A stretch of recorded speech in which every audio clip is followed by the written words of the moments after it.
would enable free zones to get a clean trade credential. So in this regard, the World Free Zone Organization, in partnership with KGH Customs Services, as you just saw it in the video, designed the Safe Zone certification program, which is compatible with WCO Safe Framework, AO concept, as well as authorized operator model of the WTO Trade Facilitation Agreement. It also strictly aligns with the OECD's Code of Conduct for Clean Free Trade Zone. The World Free Zone Organization, was formed in 2014, is a global not-for-profit organization that provides one collective voice, representing the interest of free zones around the world. The World Free Zone Organization have been working with major organizations and multilateral organizations to develop tools and solutions for the free zones around the world. Now, how will free zones benefit from the Safe Zone certification? A better insurance and financing terms due to lower risk profile, more attractive value proposition for current and future business tenants, compatibility and strict adherence to the multilateral organization I mentioned, so WCO, WTO, and OECD. Clear KYC procedures and policies will be put in place in the free zone. A full secure digital compliance dashboard. This will bring a full secure digital dashboard in the free zone. So some of the processes involved in getting the Safe Zone certificate is based on the OECD Code of Conduct and the security declaration, which must be signed by the applicant. So a code of conduct developed by the OECD and integrated into the Safe Zone model provides the key guidelines for free zones to ensure it complies to international standards and contain the rules and regulation for Safe Zone status. Meanwhile, the security declaration will focus on the relationship between the free zone and its members, as well as the relationship between the free zone and World Free Zone Organization. So this is why the free zone, they play an important role in supply chain and international flow of goods. However, to be considered as safe environment to conduct business, it is important to ensure transparency, compliance, and risk management. The certification, just to be precise, has two levels. So the free zone is eligible, but does not yet fulfill all the Safe Zone criteria. Under this stage, the free zone is granted a Safe Zone certification, but given an activity plan to help it reach a full Safe Zone status within 12 months. On the other hand, the free zone fulfills all Safe Zone criteria.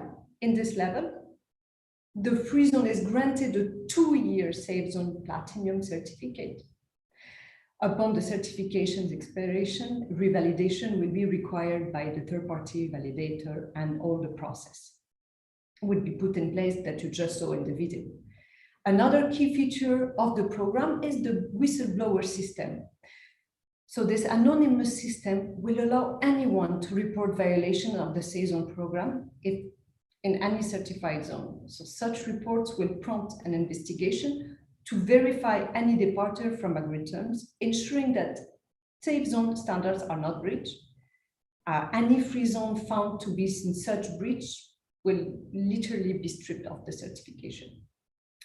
Regular reviews and inspection also will ensure that the Safe Zone program remains a trusted label and a clean trade across the world, which help protect serious free zone from the negative impact of illicit activities. And this will encourage other free zones to embark on the same path. We also implemented a year ago the pilot program, wherein we certified 5 free zones: Luxembourg High Security Hub, Bogota Free Zone, Dubai Airport Free Zone, Clepeda Free Economic Zone, and El Consorci Zona Franca Barcelona. So we choose these pilot candidates with different operational profiles from different countries to properly assess the program effectiveness. And the 5 selected free zones gave outstanding positive feedback you actually just saw on the video. This feedback were focused on the benefits of the certification, both to amplify their actual internal process and attract more partners and clients. And based on the successful pilot, we initiated this year a global awareness for the Safe Zone certification program, 2 free zones. So today we have 6 committed free zones joining the program.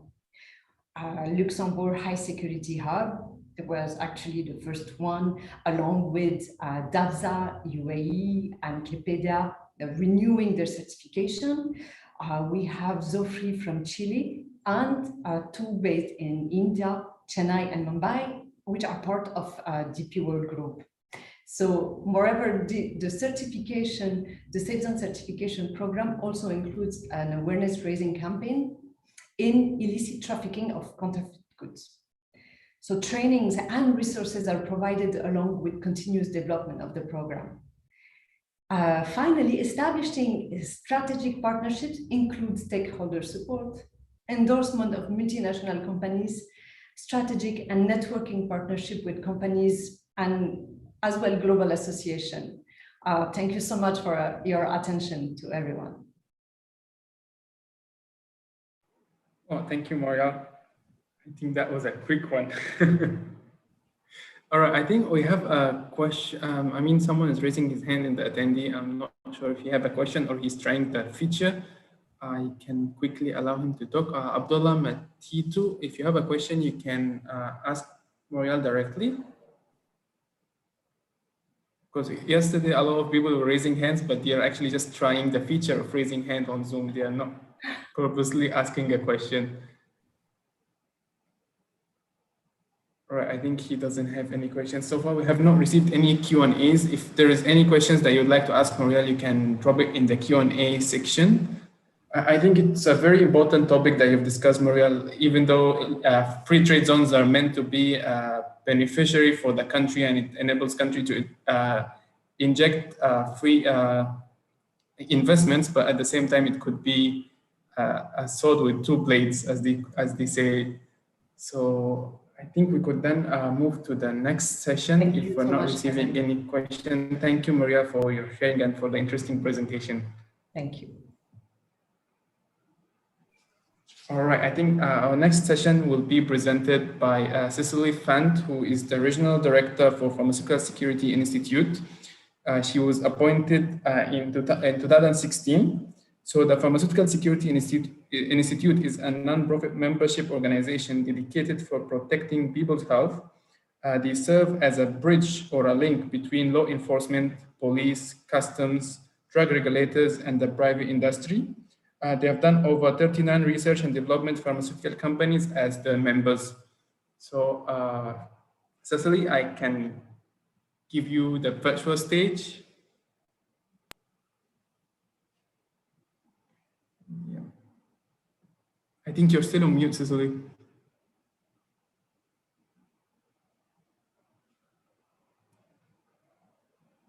All right. Sorry, I just want to give you the sound. Yeah, good morning. I can hear you. Okay. Everybody, or good afternoon for some maybe. All right, I will see if I can try to, I will just say that I will try to share my screen here. We didn't do a test, but I hope it will work anyway.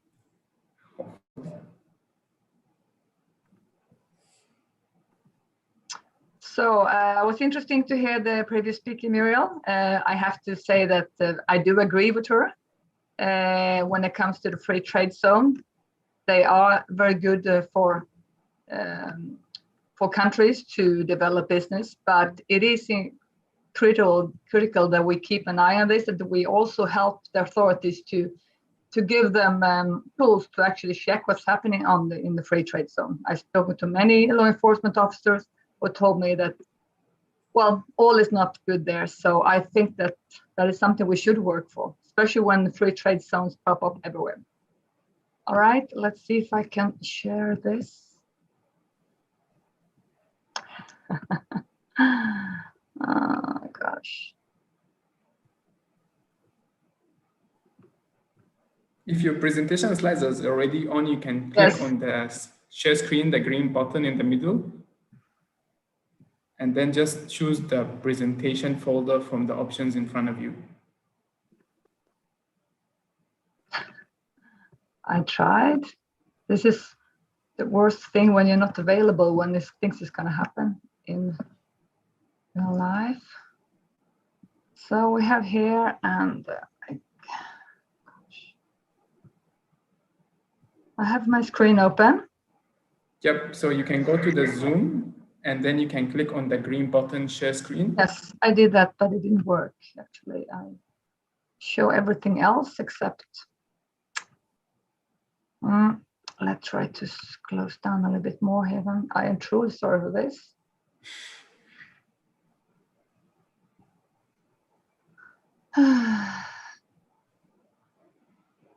My presentation is up here at me with, but not for you. Why is that not working?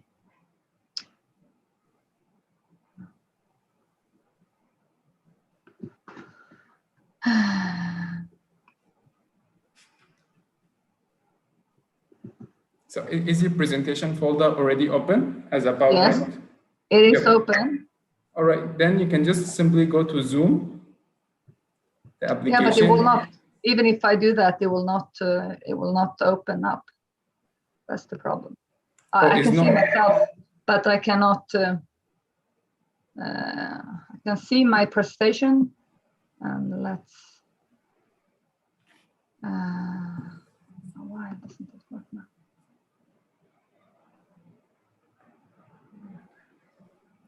I'll try again. Okay, I think it's a simple technical problem. Yeah. Yep. You see it? Perfect. All right. I don't know what's happening. All right. I apologize. So, like I seen presented, I work for Pharmaceutical Security Institute. And I'm going to talk about the foot-to-foot pandemic. It sounds a little bit big here, but I would talk a little bit what we are doing from PSI point of view and from the pharma industry, and then try to give you some small tips on the way, because I know you're a wide, broad collection of people here, agencies, and so I hope I will give a little bit to all of you. So PSI, we're protecting health, sharing information, and starting investigation. That's what we are working for. Which, like we said, we work as a bridge between law enforcement and the private sector. So, can you see me or fine? Do you see my screen well as well? Yep. Yeah. So, like I said, we are non-for-profit, which means that we have members from 39 pharmaceutical companies, but we don't earn any money on them in general. That's what I was. That's non-for-profit. But we work with them, we share their information, and we're trying to connect the pharma industry with law enforcement and the Ministry of Health all around the world. All the time we're working to progress in pharmaceutical crime. And we can see that there are lots of things happening around the world with arrests, investigations, but there's often something that they're missing, and we are trying to be that part, be the piece of the puzzle that maybe law enforcement need to get forward with better punishment, to get the attention from the Ministry of Health, from the security in the countries, to understand that this is something you need to work with. Our health is the most important part for us, and we need to work with pharmaceutical crime. So when it comes to PSI, we have been working with this in 2002, and we were 14 members from the beginning, and now I said we're nearly 40. We collect information from law enforcement, from different agencies around the world, but of course from our members, which make us that we have a truly dedicated database that's only from PSI. The members, our pharmaceutical companies, they use private investigators and they do their own investigations, and that is the material that we use to combine analysis of what's happening around in the world, and that's also to provide to the law enforcement. Big operations like Interpol, Europol, WCO is conducting, we are helping them and we are providing them with information. All the time we are striving, of course, to connect more with law enforcement. Me, I usually travel a lot and go to meetings and meet a lot of people, like maybe you are on here on the meeting, and that for me is the most important. I know, as I have a 30 years background in the law enforcement, that it's the eye to eye that works. You need to see somebody to trust them and understand what they're talking about. The relationship is one of our key factors here. And what are we all working for? Well, to save lives. Well, it sounds maybe prestigious, but in this pandemic that we are right now, I would say that it's never been more true. Here are all our members. When it comes to our database, we collect a lot of incidents. And we can see that even if we all know that when it comes to, all the, both the legal and the illegal smuggling or the shipment from different countries that was stopped during the pandemic for a long time. And that was a problem for everyone, of course, but also it was a problem for the criminals. So some of the seizures went down when it comes to also counterfeits or fake falsified goods and like pharmaceuticals. But we can anyway see that from 2016 and 2020, anyway, the pharmaceutical industry can see that they've been increased by 38%.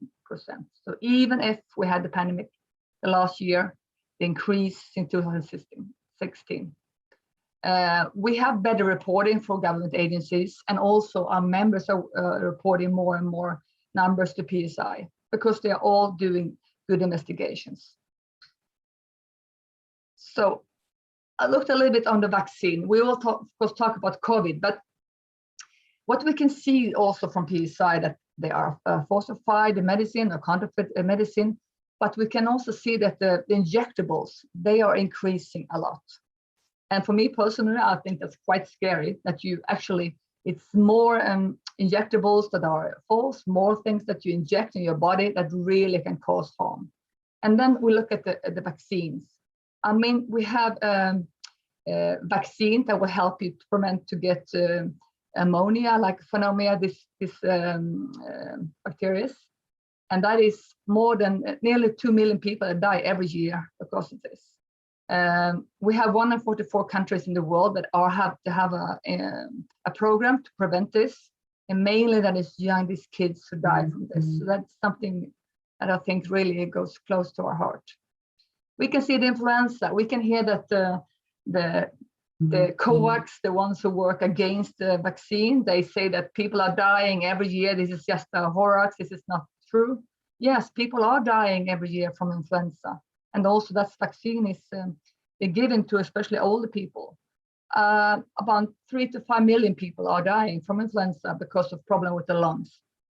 But if we look at the COVID-19, yeah, you see the numbers there, nearly 4 million deaths already. So we have to, when somebody tells you, like somebody told me just the other day, well, you know, that it's not true. I have allergy, you know, and that's not good for me to take the vaccine. And you know that the vaccine is killing more people than COVID. And I said this, that is wrong. I can say that many times. Look at the numbers around the world. This is not a hoax. This is happening for everyone. And I'm sure that if you've seen the pictures from, for example, India, when people are outside hospitals and they just craving to get oxygen, that's horrible. I have myself had COVID, and I had also problem with my breathing, not as bad as that, but we have a hospital, easy to go there. I really feel for these people all around the world that don't have correct medicine. It's really horrible. I'll also talk a little bit about rabies. They show here 59,000 deaths, maybe small, but that's something we have to think about. There are vaccines for different kind of sickness, of course, and many of us have been vaccinated when we were kids to prevent us from children disease. And that's something I hope we will continue with.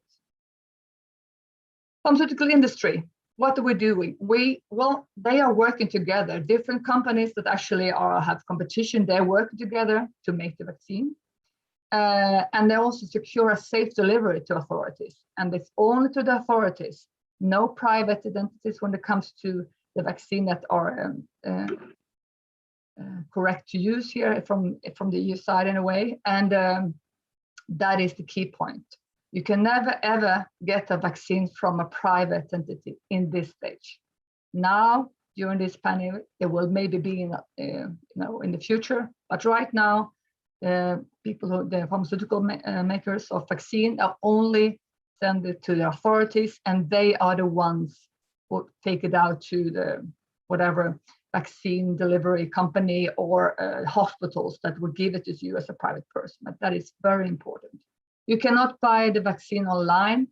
If there are vaccines that are sold online, it's only an ad. It's a fraud. You get fooled. We have also the threat assessment that the industry have to make all the time. And that is a big problem because we have people that are craving to get the vaccine as soon as possible. I mean, we can see it all headlines. We don't get enough doses. We don't get the right vaccine.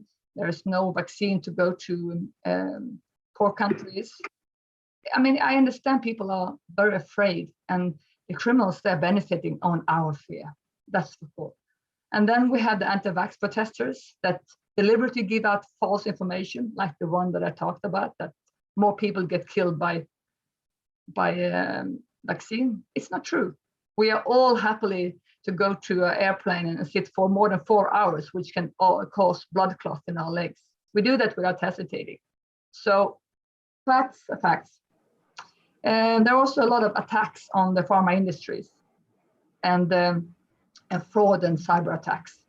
Can be to the Minister of Health, but it can be to somebody associated to the pharma industry. So there are a lot of things going on here. We can see that yesterday, since Eula checked, it's more than 183 million confirmed cases and nearly 4 million deaths. But also we can see the doses of vaccine that are giving all around the world. It's getting better and better. So let's hope for that. What's happened online then? Because everybody talk about the dark net. It's very popular. Well, there are lots of ads, but that's what it is. It's ads and it's scams. People who try to buy, they only have to pay some money and they never get anything. So no fake vaccine are sold online. And the pharma industry are working very hard, both when it comes to darknet and to the open web to check what's happening. What do? Well, we work with many of our companies that are dedicated to this, to monitor websites, social media, marketplace. We look at all information we get from them and from our work online and compress them to a tool that analyzes that we can provide to our members. We commit and discuss a lot with law enforcement around the world, especially like I said, Europol and Interpol and WTO when they're doing their operations. And we try to be, to get people aware. I'm here because I want to make you aware about pharmaceutical crime. I mean, that's most important. I worked for Interpol for 4 years and Operation Pangea, for me, a big awareness campaign. Sure, it's issues, but it's all about people. Try to tell them that you should not buy pharmaceutical online. You have it's a big chance that you get the wrong medicine. We also work globally, of course. We can see the arrests when it comes to PSI's numbers. There is a lot of arrests around the world, and even if the seizures have gone down, there have been more arrests. Why? Well, law enforcement, of course, they want to help the people in their country, and they do what they can. But many times, you can be arrested for a short time, and you get a fine, and then you're released again. That's something we have to work for. We have to work to get maybe the Medicrime signed all over the world. And we need to get better, longer punishment for criminals and be able to seize their money. That's the only way. That's the hurt. The way you work with narcotics, you should do the same with pharmaceuticals. So, criminals playing with our fears. Yes. Fake chloroquine and face masks. That was Africa and Europe in last year. The fake testing kits, yes. Internet ads, yes. Fraud, no vaccine delivered. No vaccine delivered. Asia, there was fake private protection equipment, sanitizers, A lot of these, there were not even alcohol in it. It was just totally fake. Fake certificates, yes. Middle East, yeah, there was a rumor that it was alcohol could cure COVID, and a lot of more than 100 of people were killed. I think it was more than 300 people who were killed of that.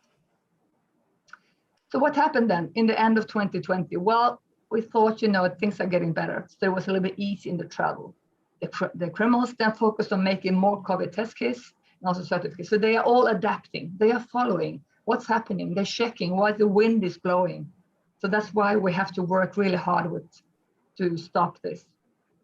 We can also see that they are selling different kind of medicine online that are fake, that will help you to breathe, for example, against pain. That's also been increased. The criminals use this big shipment of face masks and protective gears, and also put like drugs among face masks and protective gears, just to cover so they will not find drugs like heroin. Drugs and mafia cartels, they moved to private practice equipment and pharmaceuticals because the money was there, the demand was there. And like the big scams all around the world. The Minister of Health or the government want to do something for the country, couldn't get vaccines, somebody turned to them. We have a big shipment. We have all the documents from all the pharmaceutical companies. We will help you. Of course, I understand that they were like really afraid and they want to do something. It's easy to get fooled, but it's only fraud. No vaccine was delivered. So if there are any customs out there, you will know that. But in general, as an old police officer, I try to be basic. When it comes to pharma, it's never packed with other goods, not luxury good, not food, not fruit, no nothing. It's not packed in plastic bags, big or small, no sacks, no bags, not in suitcases, not on passengers, not mixed. Just simple pharmaceuticals in one delivery. It's nothing else. Their requirement for the pharma companies, their demands how they should ship their products. They're never transportable, and they're not packing materials in another box following the next day. Your country should have the leaflets of your language. If you don't remember anything from this presentation, remember that. As a police officer, you stop somebody and they have a lot of documents and they have medicines. You don't know. What do you know? I didn't know anything when I worked in the police, like a uniform. But if it's not in your language, that's the problem. Just start from there and you will get help from the Minister of Health. That's what you should remember. Medicine gets more and more complicated, and they require cold chain because they help us with really severe diseases. That's very difficult for you as a customs officer to see that. You need help. You need to cooperate and work with the authorities in your country, police, customs, and the Minister of Health. I know it's difficult. It's even in my country, in Sweden, but we have to work together with this, to be able to fight the criminals. When it comes to cold chain, the medicine can be destroyed. How will you know? It's very difficult to see if it's cold chain products. Who reports this? Who import all these pill machines, blister machines, bottles, labels? This is intelligence. If you as a customs officer see this, you should talk to the police and said, hey, we see all this cleaning company importing this. Why do they do that? This is illegal manufacturing facilities. They are making pharmaceuticals. Underground labs, we said in police. It's all over the world, not only in, like we see there, China, India, in my country, Sweden, many of these labs, all over the world, not to feel ashamed, losing face, it's everywhere. We have to see them and actually do something about it. So falsified medicine is truly global. We can agree about that. We are here on this great conference with people all around the world. You can find it every country. It's all online. Going to legal supply chain. In Europe, for example, it was a big problem for a couple of years ago.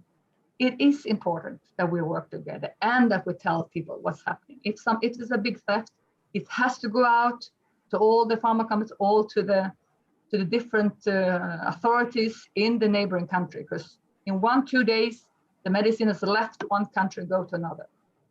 We can find these underground labs, these illegal pharmaceutical manufacturing facilities everywhere. Don't feel ashamed. Counterfeit smugglers, thieves. They do what they, I mean, they're looking where the wind is blowing, what's in demand, supply and demand. That's what it's all about. And of course, vaccine, we think about the vaccine, it will save us and all that. But when this is getting better and we feel more safe, we will maybe still need to have a vaccine every year, every second year, and then there will be a problem. Because that's when you was lowering your guard. All the time when you're lowering your guard, when maybe the supply chain is getting a little bit softer, that's the problem. So we have to be very, very cautious about this. We can see in the investigation, the criminals use the same rogue network, the same methods. One day they are selling erectile dysfunctions, the Viagra Socialis of the world, because the demand is always big for that. Yes, but right now we are so afraid of getting sick in COVID, so we buy all things like whatever, vitamins or different kind of breathing equipment. So that's what they are selling now. So we have to be on alert when it comes both to medicine and medical devices, because they are also very often counterfeit. Use your skills to network and you can save lives. That's my end. Work together, way forward. You or I can be the piece of the puzzle that we need, and we can save lives. Thank you. Thank you, Cecil, for your presentation. I think it's very insightful. I mean, pharmaceutical counterfeit is an ugly crime because this group of people are capitalizing on the demand and the needs of consumers who maybe cannot afford a specific medicine. Maybe the medicine is not easily found in their country. So there is always this need and there is always the counterfeit option in the market. I think consumers really should be cautious when it comes to buying pharmaceutical products. I don't think buying pharmaceutical products online is a good decision. So this sort of awareness is really good to be shared. Thank you, Cecil. I think we have not received any Q&As yet. No All one there. we have some attendee who raised their hand. All right, allowed to talk. Wasif Koya, Wasif, you can ask directly. Hi, Wasif.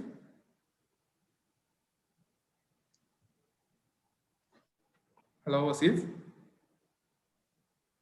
I think his mic is not connected or something.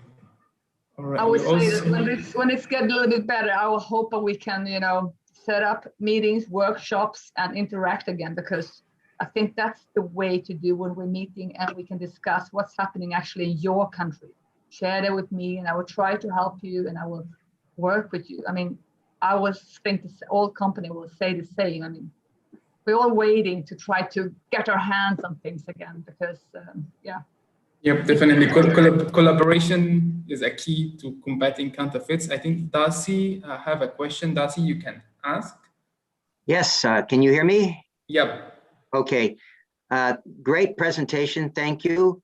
One of the questions is that it appears, but I'm not sure, I'm not following it closely, that internet platforms, e-commerce platforms are starting to avoid selling medicines because they don't want to be implicated in accidentally selling counterfeit medicines. And I think, but I'm not sure, that Alibaba in China has basically said they're not going to sell any medicine anymore. Do you have any background on the trend on e-commerce? Is e-commerce avoiding now medicines? And if so, what is the motivation for them so that the rest of us can maybe learn some lessons? What I can say is that we are working with them, and so many of our pharmaceutical companies have medicine that all are going around the internet. As soon as we can see that there are pharmaceuticals that should not be sold there, then we of course contact them directly. And nowadays, I would say that people are very alert. I cannot say that they have closed down now, Alabama. I know there have been discussions, but I cannot definitely. But I can tell you that the most of them are very, they are open because, I mean, if it comes around, it's like a big reputation. If anyone knows that, for example, Alabama was selling counterfeit pharmaceuticals that will kill someone and saving them, the reputation will go down. And now reputation is all. So I would say that the best way is, of course, to work with them and to actually discuss this. People's health are the most important, of course. Yep, I think we have one more question from Muriel. I'm not sure. If she's still, I think, Maria, you raised your hand. Do you have anything to I'm ask? still here, yes, and I did raise my hand. Actually, it was the same question as Darcy. Okay, all right. But I want to thank personally Cecilia. It was a great presentation, and I'm really looking forward to connect with you. Yes, thank you. The same. All right, I think Wasif, his mic is not working. If you can drop a question in the Q&A. If not, I think you can directly reach out to Cecilia through the email mentioned in her slide, as you can see it, psi@psi-inc.org. Yes. All right. Email me, then I can see if I can help you. Definitely. Thank you, Cecil, for your time, and thank you for the Thank insightful presentation. Thank you. Sorry for the mess in the beginning. No problem, no miss at all. All right, I think we can move on to our next session, which will be presented by Darcy.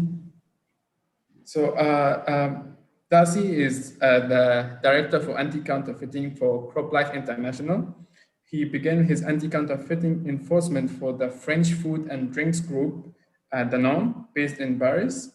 He eliminated counterfeiting factories in North Africa, Asia, and stopped the global illicit trade of Evian mineral water. Mr. Darcy was the legal counsel for Merck Sharp and the Home in the Middle East and Africa, dealing with medicines that were smuggled and counterfeited. He also advises multinational agrochemical companies, governments, and regulators concerned about counterfeit and illegal pesticides on behalf of CropLife International. So Darcy, I think I'll be sharing your screen so you can guide me. Yes, thank you so much. You don't want to learn how to fly an airplane when you had a plane full of passengers. You got to practice first. Yeah, I just want to say I started off as a lawyer and doing usual lawyer business, and around the late 90s, I started noticing that the companies that I was working for, whether Danone or Philip Morris or Merck Sharp and Dome, they started having counterfeit issues, and the management just refused to believe it. They said, this is nobody would dare counterfeit a medicine. This is just impossible. So I made a career leap from being a standard lawyer into the anti-counterfeiting world, which there were very few people there at the time. And everybody was telling me that it was a career disaster, what I was doing. Well, I still have plenty of clients, and the traditional lawyers don't always have as many as, I mean, it's a new area, and it's still being written by the people who are listening to this conference. And maybe one day we'll all get together and make Harvard Business School have a specific course on market recuperation from counterfeits, because I think it really is a marketing exercise. And what I want to talk to you about today is essentially, I do a lot of investigative work, but the deal is, how do I make my problems of counterfeiting, whether it's pesticides or medicine, whatever, with a narrative that influences the media, and the media that influences politicians, and thereafter the politicians get nervous and give more money to the police to engage in more police raids. So next, please, Azem. Next slide, please. Thanks a lot. So this is the final work product, something that just came out a few days ago. It's very polished, very slick. It talks about counterfeit pesticides in the European Union. The EU IPO estimates that 14% of the pesticides in Europe are counterfeit. I mean, that's a very steep number there. And this sort of is the final work product of a lot of consolidation of media and partners. I mean, you can see that the fourth largest company in pesticides in the world would be Counterfeit Incorporated. And it also talks about our relationship with Europol that I'll go into later, and getting the word out.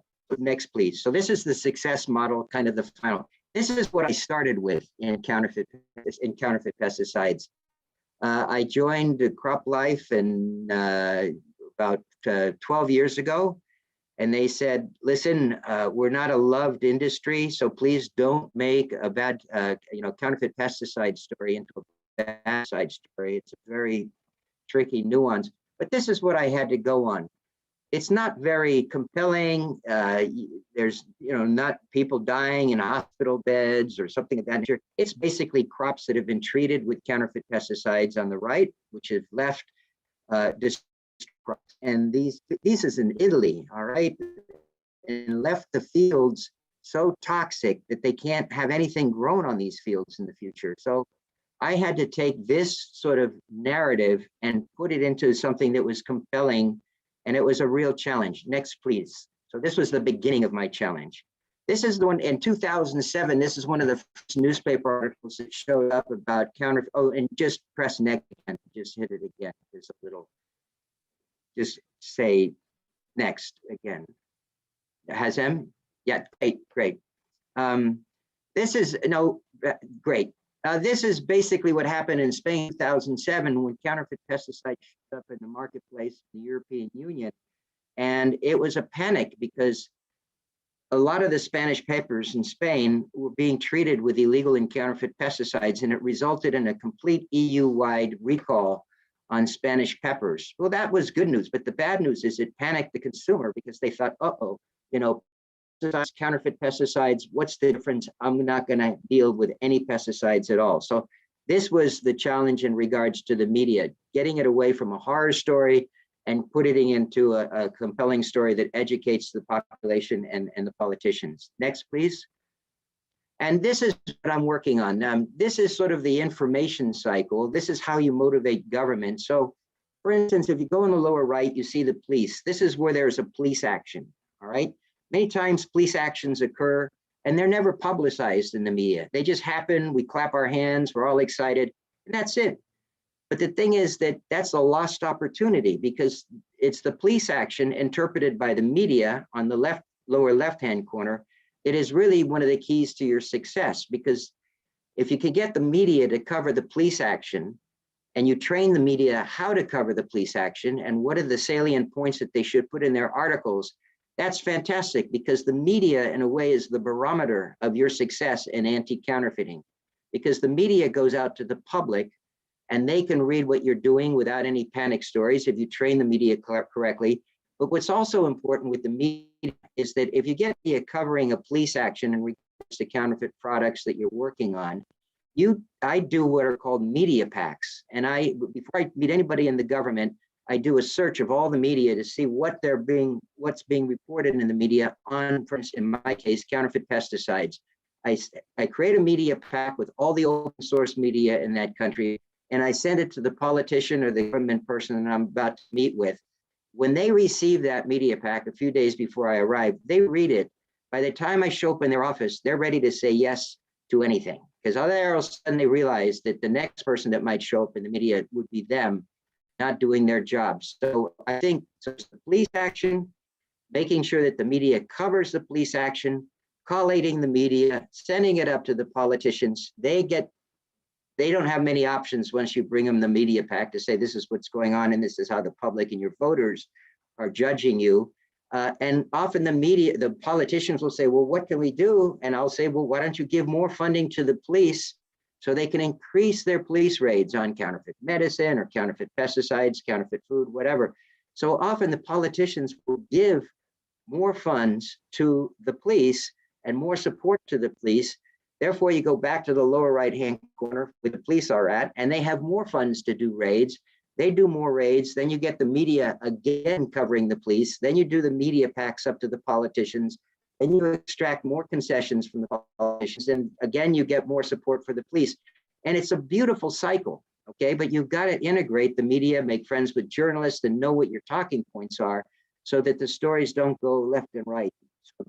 So it's a nice, what I call the media cycle, and bring in a good narrative to what you're doing in anti-counterfeiting. Next, please. Okay, so this is an example. I started out with crop life, and I started out in Paraguay and near Ciudad del Este. If anybody knows about it, it's kind of a rough area near the borders of Argentina, Brazil, and Paraguay. There's a lot of hardcore criminal groups there and a lot of factories in the jungle that are counterfeiting just about anything you can imagine. And so I organized with a local investigator a raid by the Paraguayan army of a factory that was counterfeiting pesticides. And this is the first time anybody had ever taken a stand against the pesticide counterfeiters in Paraguay. So we got the army to do a raid, and it was great. I mean, they brought in the big guns, the whole bit. Next, please. So more pictures of the raid. Next, please. But the problem was, once the raid was over, it's like a tree falling in the woods. Who hears it? You know, I mean, there's no media about this story, so there was no political impact. It was beginning, middle, and end. And I thought, you know, if I'm going to continue in Paraguay, I've got to start working with the local media and getting our raids, because raids are very rare in Paraguay. I mean, at least for pesticides. So next, please. So this is another case that happened soon afterwards. This is sort of the police summary of the document, but it was another customs action against counterfeit pesticides. These are the facts, but then I got in touch with a journalist in Paraguay. Next. Okay, and one thing I advise you to do is if you're going to do a raid, send your own photographers into the raid. I hire a war correspondent for certain raids because he's used to jumping out of airplanes and filming people shooting at him, so he can handle pesticide counterfeit issues. And he'll go in and take lots and lots of photographs that the journalist can use afterwards in their story. So another way of making friends with journalists. So these are some examples of pictures. Next, please. More examples of the Paraguayan raid. Next, please. Next, please. Okay. And this is just an example, modest media, but the first time back, go back one, backwards, back, do that, great. So this is Commander Cruz in the lower left-hand corner, a real hero in Paraguay in regards to anti-counterfeiting. And there's a lot of media on the raid that we had accomplished, the second raid. In the press, we had a coverage of the local prosecutor. We told her, look, if you get in the media and you're in the press, it's unlikely that the judges and the courts and the cops are going to forget about this case, because a lot of times in Paraguay, cases get disappeared.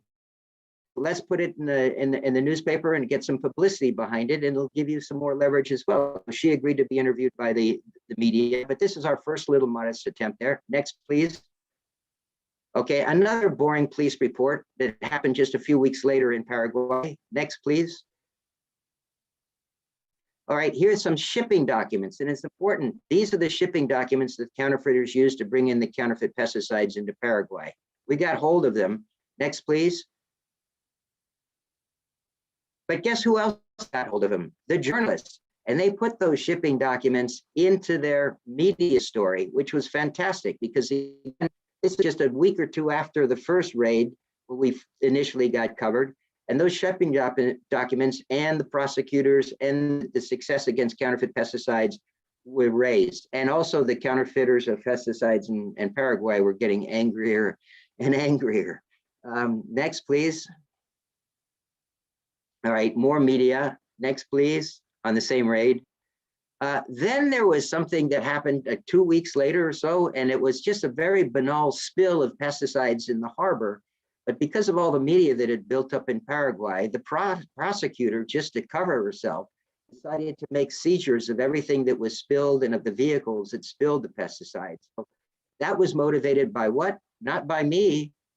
Motivated by what was in the newspapers, because everybody knew at that point it was a great career move if you did a bust on counterfeit pesticides that you're mentioned in the media. So next, please. And this is just a story about a very banal spill of counterfeit pesticides spilled in the harbor in Paraguay. Next, please. Okay, another somewhat police report of another operation that happened. This was beginning of December, just about a month or two before after the first raid. Next, please. So again, getting your photographers out there, filming everything, getting the B-roll for the journalist. So that's our part of our B-roll. Next, please. And again, it shows up in the newspaper. By this time, the counterfeiters of pesticides were really, really angry, because the spotlight was on them. The politicians were getting angry at them. The cops were getting angry at them. And we weren't on the front line. It was the media that was carrying the story against the counterfeiters in Paraguay, a very tough market to work in. And next, please. Okay, so that's Paraguay. That's how we started in Paraguay, and it's a rolling machine now. Again, remember the triangle: politicians, the police that do the raid, the media that covers the raid, up to the politicians. Politicians go back down to the police, giving them fund, and it's a cycle. Now, this is another example. When I was in the cigarette industry, we had a huge problem in Western Czech in an open air market that was selling rampant counterfeits, including millions of dollars of counterfeit cigarettes. So we decided to start a strategy. We printed out thousands and thousands of pamphlets and surrounded the marketplace. It was on the German-Czech border. We surrounded the marketplace and we handed out these pamphlets to everybody that was driving across the border from Germany into this marketplace, because they were buying all their cigarettes from the counterfeiters. And we handed out these pamphlets to people to say, be careful about the counterfeits in the marketplace. Who cares? Pamphlets are boring, but guess what? This pamphlet, we went back to the journalists and we made it media worthy. We said, this is an important story. And the journalist in Czech said, hey, this is rather boring. I mean, what's the big deal about pamphlets? And I said, I promise you, if you do one broadcast on the pamphlets and the strategy that we're taking in this marketplace, it's going to take off. So the first media broadcast that I won't show you is basically one guy in a microphone standing in front of the open air market talking about what? Talking about a bunch of pamphlets, okay? Didn't seem like a big deal, but that was the initial traction with the media. So next, please. All right, now this is worth playing. I hope the video works, but this is the second step that we 250. So we went from one solo journalist and pamphlets, and now we convinced through the media to have a raid that was including 250 police officers with machine guns into the same open air market that a few weeks earlier had been totally ignored. Now it got the media attention and the police attention. So go ahead and play it. It's about 1 minute. Jednu z nejrozsáhlejších razí na asijská tržiště za poslední měsíce dnes zahájili celníci na západě Čech. Hned po ránu obsadili ozbrojené zásahové jednotky tržiště ve Svatém Kříži blízko Chebu. Celkem 250 celníků se pak pustilo do zabavování nelegálního zboží ze 130 stánků. Maskovaní ozbrojenci na každém kroku, celníci zabavující zboží a asijští trhovci v úzkých. To je obrázek z dnešního dne na jednom z největších tržišť u nás. Právě tržiště na Svatém Kříži vyhodnotila celní správa jako rizikové. Proto tu na bezpečnost svých kolegů dohlíželi příslušníci zásahové jednotky se samopaly v rukou.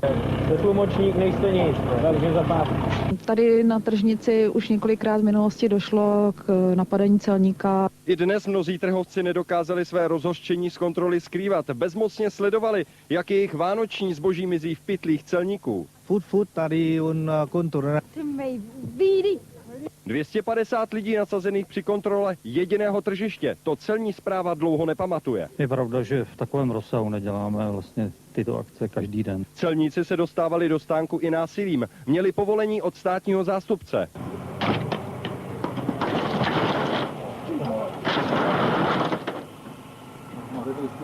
Kromě zboží s ochrannými známkami, plus Vuitton a podobně, se po zamaskovanýma dveřma se tady našla další místnost.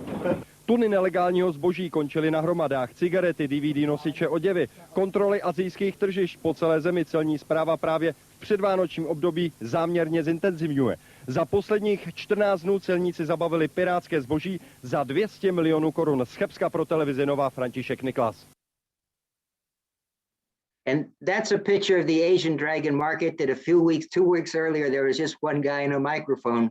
But we went to the police and we said, listen, they're not only just selling counterfeit cigarettes and other things, but we found scorpion guns they're selling, okay? It's also the scene of a lot, they were selling guns, the scorpions, to gangs in London.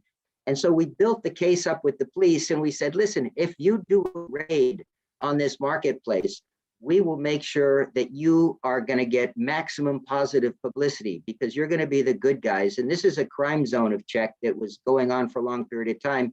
And I gave them the excuse and the probable cause to go into the warehouses and look for counterfeit cigarettes. But de facto, they were also able to find guns and other matters of that nature, drugs. And And another piece of this is that the police that were interviewed in that broadcast were also trained by me. So you go to the cops that are going to do the raid and you're going to say, listen, journalists are going to, first of all, you train the journalist, what questions to ask, how to frame the story. The journalists go to the police and ask the police questions, but I've trained the police already how to answer those questions. So to analyze the responses to the questions. So we have a nice, smooth, even narrative where everybody wins. And after this second broadcast, people started seeing we went from 1 person to 250 police officers with machine guns. So politicians started contacting me to say, hey, Mr. Quinn, when's the next raid you're going to do? I'd like to be interviewed. I'd like to be part of it. It's almost like you're not creating a new reality, but you're polishing the old reality and making it compelling for media to cover it in such a way that it'll influence the politicians again, and politicians will give more funding for the police. So here you had 250 police officers with machine guns in an open air market, and it's on TV and it gets everybody's attention. So we went back to the government. We said, listen, we're doing more investigations. We found the factory that was counterfeiting the cigarettes. How would you like to raid that factory? But on the condition that my war correspondent can go in with you on the raid and film it so that you have evidence and that you have something to give to the media thereafter. Everybody was on board, including the politicians. So just a few weeks after that second bit there with the 250 police officers in the market, the raid took place, and it was 800 police officers that did the raid. 800 police officers raiding the factory based on what? Based on counterfeiting. But the thing is that everybody knew it was a career enhancer for their police careers, and the politicians knew it was a hot button. So please play the broadcast. It lasts about 1 minute, but this is the second raid after. 20 lidí zadržených při rozsáhlém zátahu proti nelegálním výrobcům cigaret skončilo ve vazbě. Za krácení daně a další trestné činy jim hrozí až 12 let vězení. Vyšetřování stále pokračuje. Škoda, kterou zatím celníci a finanční policisté vyčíslili na 400 milionů korun, není konečná. Může prý přesáhnout až 1 miliardu. Byl to největší zátah v historii České celní správy. Do akce s názvem Klas se zapojilo přes 800 celníků a policistů. Zabavili 400 tun tabáku a 29 milionů cigaret. Závažná daňová trestná činnost je jednou z nejvýnosnějších. Neznamená to do budoucna, že by se přestalo s touto aktivitou. Samozřejmě to je nekončící boj. Policisté a celníci zasahovali na 50 místech, zadrželi 81 lidí, 20 jich poslal soud do vazby. 17 osob cizích státních příslušníků a 3 byli Češi. Podařilo se rozkrýt 6 organizovaných skupin a zabavit 2 stroje, které vyráběly až 2000 cigaret za minutu. Vyváželi je i do Německa. Poznat, zda jste si koupili nelegálně vyrobené cigarety, je podle celníků téměř nemožné. Nejčastěji se ale prý prodávají na tržištích. Prvotní a zásadní údaj je cena. Zabaveného tabáku je prý tolik, že by naplnil 50 kamionů. Kristýna Janderová, televize Prima. So everybody's a winner, because all of a sudden the politicians are on board now looking at these crime zones, the cops are on board, and with that information, the leadership of the open air market were approached and said, listen, this is the deal. It's not going to get better for you, your kids, your grandkids, or everybody else you're bringing over from your home country. This is the time for you to stop, because you're the future of people and the immigrants working in these open air markets are in your hands, and the politicians are going to go after you and crush you. And all of a sudden, the owners of the market said, we're going to lay off. We're not going to deal with at least your brand. We're not going to deal with your brand anymore. We don't want any more problems. And it worked quite well. I mean, it got into the Czech parliament and it was a big political debate. So just for the sake of time, I'm not going to show slides on what we did in Russia, but just when I started in counterfeit cigarettes, my territory was Eastern Europe, primarily Russia. And when I asked my management who were counterfeiting the cigarettes in Russia that I had to eliminate, they said, oh, it's a Russian army and Chechen terrorists. I thought, oh my gosh, I'm used to working in Italy against crime gangs, but I haven't gone up against an army before.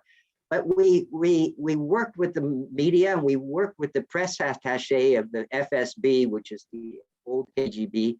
And we said, listen, because the factories that were counterfeiting the counterfeit cigarettes were on the Chechen border in a town called Vladikavkaz.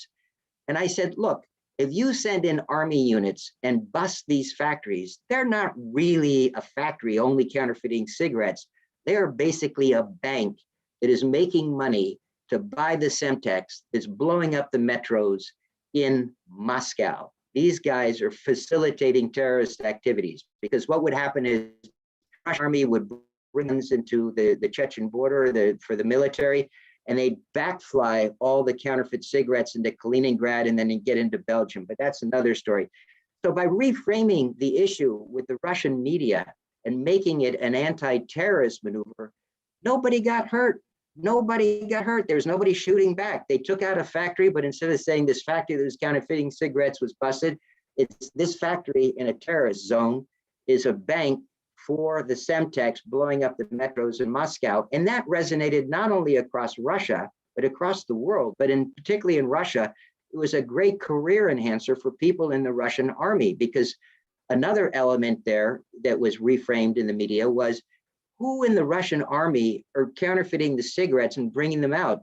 It's not a question about counterfeit cigarettes. It's a question about corruption in the Russian army. And let me tell you, I had 4-star generals backing me up at this point who were really angry that people in their ranks were actually backflying counterfeit cigarettes back into the EU. So they got involved, not because of the anti-terrorist narrative, but on the anti-corruption narrative. So I think the story is, find a narrative that will capture people's attention. There's no reason to exaggerate or even lie. I mean, it's just a different way of looking at it. Work with the media, get the media reports up to the politicians, and then get those politicians to help the police, the very people that are on the front line doing the anti-counterfeiting work. And next, please. Okay. I don't have any time for this at all, but if you want to see the latest success on working with law enforcement on counterfeit pesticides in the European Union, Google Operation Silverax 6. It just finished 2 weeks ago. It's the 6th year running where CropLife International, CropLife Europe are working with Europol on investigations every year for 2 months, and thousands of tons of counterfeit pesticides are being seized in the EU. Now, we don't even have to work on the press releases because it's Europol that's issuing the press releases, thanking the pesticide industry, is the most loved industry in the world. But in this arena, the pesticide industry are heroes with Europol, because we are really taking off a lot of toxic stuff in the marketplace. But the point of this slide is, if you want to see what we're up to and the press releases issued by Europol, Google Operation Silverax 6, and you'll see just the litany of praises for the pesticide industry in the European Union. Next, please. And we go back to the original awareness cycle. So this is a very simple ricochet shot I learned when I was probably 12 years old, but I apply it to my career now. Thank you very much. Thank you.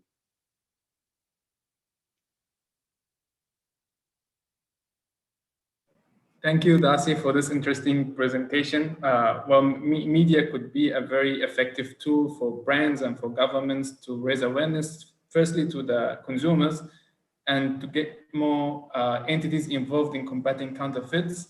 It's very interesting. The videos that you've shared were really exciting. I think we have one question by Nicole Sodan. Let's answer that live if you can see it. She's saying, Darcy, thank you for your very interesting presentation. Could you advise how customs identified the cigarettes and goods as counterfeit at the market? What security features did they look for? That goes into a lot of details. We didn't have to look for too many security features. I went in and I just did a lot of buys of obvious counterfeit cigarettes in those markets, and they were clearly counterfeit coming in from Asia. So I'm not going to go into the technical aspects of it, but we were able to identify not only that the cigarettes were counterfeit, but the lockers outside the market, so that where the cigarettes were stored, so that the police could get search warrants for those lockers. So, but I won't get into the technical aspect, but counterfeit is counterfeit. You usually know if you're working in the industry what you should be looking for. And it was enough, and it was true, it was enough to convince 250 police officers and 800 Army officials and politicians to focus on that marketplace. I think the theme here is let the big people, let the bigger organizations do the fighting for you. There's no reason for you to take on your own battle. Bring in the politicians and bring in the police. Let them do the fights for you using the media. Yep, I think, is there any more questions? I think, yep, Cecil, you can unmute. Yes, I will only just say thank you, Darcy, and I totally agree with you, what you said. And for you around, like Darcy said, use the media and they will help you, because politicians are humans as well. That's what I used to say. And if you use the media, if you're going to do an operation, like me, when I worked in Sweden, I had a journalist, filmmaker that I used. I had him, he was kept quiet, and I brought him to when I did takedowns, razzios. And that's how you get. Moving pictures are the best. You can do something very cheap, very easy, and that's a way for you. And if you use media, it's out there. It's seen. So show what's happening in your country. You can never get more money to your unit, to your agency, and without showing. If you're not visible, you're not seen, if you're not existing. So I will just echo and said it was very good. Thank you. Thank you. I think we have one more question from Nick Hutzman. So he's saying, thank you, Darcy, for such a great presentation. The question is, part of the problem comes from the source of counterfeit, where it's harder to legally shut down the factories. So how have you leveraged international channels to close the factories at source? Well, it depends on what industry. It's more difficult in the pesticide industry because the counterfeit pesticides are more difficult to identify. But in counterfeit cigarettes, we were able to identify the manufacturing sources in China, hand it over to the China law enforcement authorities. Sometimes go down there and negotiate deals with the counterfeiters where we'd have them overproduce cigarettes, and then we'd cancel the order. So they were stuck with warehouses of counterfeit cigarettes. And then we'd call the cops and say, in these warehouses down the street, there's a lot of counterfeit cigarettes, you can't miss it. So it's just a very simple way to identify the manufacturing source in the country of production. Not only, but it's not just China, it's everywhere. So identifying the manufacturer, well, look at what we did in Czech. I mean, we found a factory in Czech and 800 cops went in and blew it apart, It's every case is a little different. But in the end game, when you want it to bring bring it to the public and get that narrative, that's always the same methodology. Okay, every challenge, every case is a new challenge. How are you going to find the manufacturing source? And sometimes you don't have to find the manufacturing source. You could go to the end game and force the end game sellers of counterfeits to divulge the manufacturing source. Again, through media. Not you, nobody's going to listen to me, but they're definitely going to listen to the Financial Times or the European Union, who are asking a country what's going on about counterfeit whatever in your respective EU country. Yep. All right. Thank you, Darcy. Thank you for your presentation. It was indeed insightful, and it was very exciting to watch and hear. So thank you for that. I think we can move next to our next presenter, who is Andres Mihalov, Global Account Manager for Unica.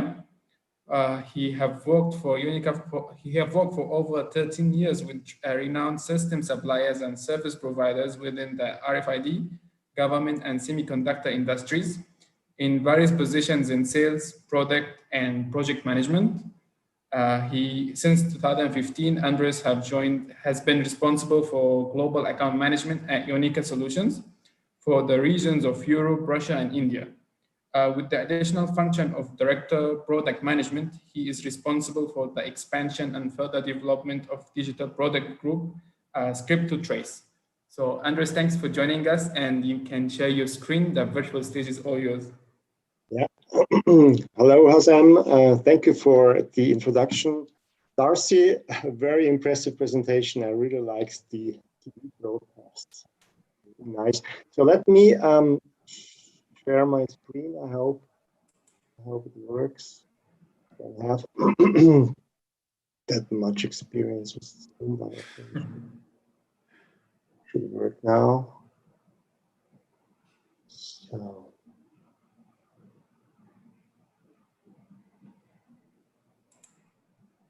So can you see my screen? Yep, perfect.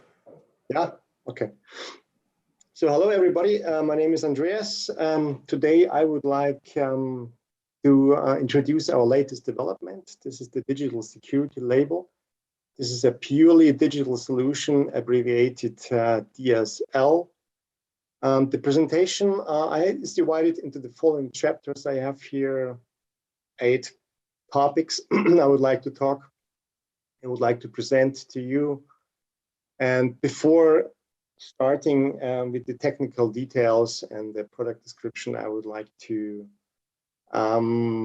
introduce the company to you first. So Unica has been in the brand protection business for 17 years already, founded in 2004. Meanwhile, the head office is located in Landquart in Switzerland. I mean, both the original company founder and the current management have their roots in the high security segment, ID cards, passports. And for several years, the focus has been on the development and distribution of digital product protection solutions. And in order to gain the greatest possible access to the most diverse market segments in all regions of the world, I mean, we work with a worldwide partner and agent network.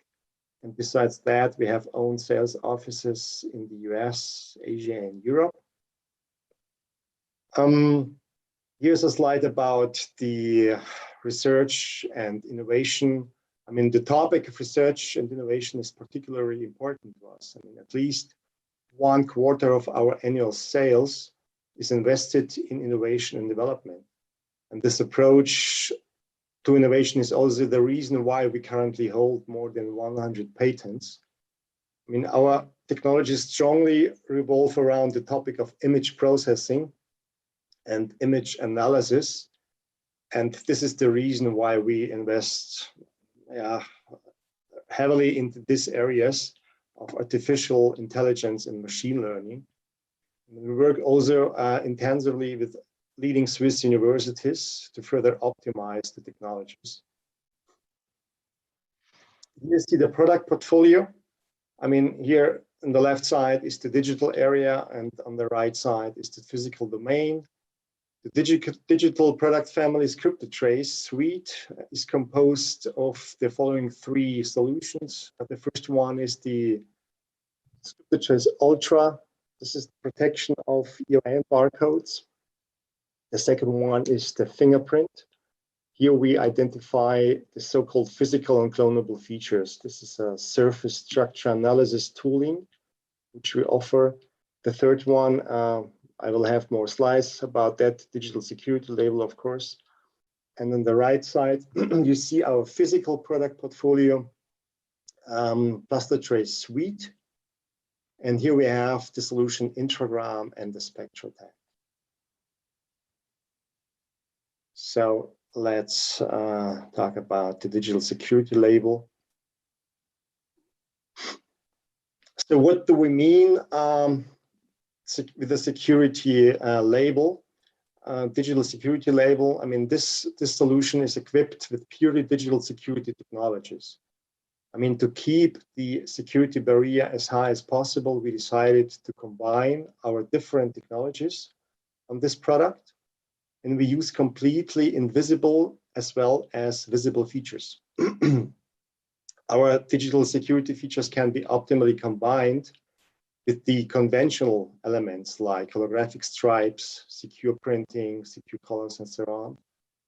And solution can be used by both experts, trained employees and trained company experts, and public users. And in order to make the product protection as secure and copy resistant as possible, we have introduced the multi-dimensional security concept. And on the following slides, I will show you also why we believe that our product is very user-friendly. And last but not least, the product is complemented by the wide range of different data analytics and web modules.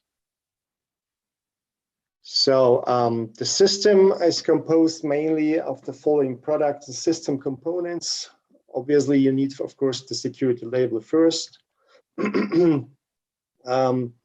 Then you need to have a kind of a mobile device equipped with the smartphone app to check the authenticity of the label.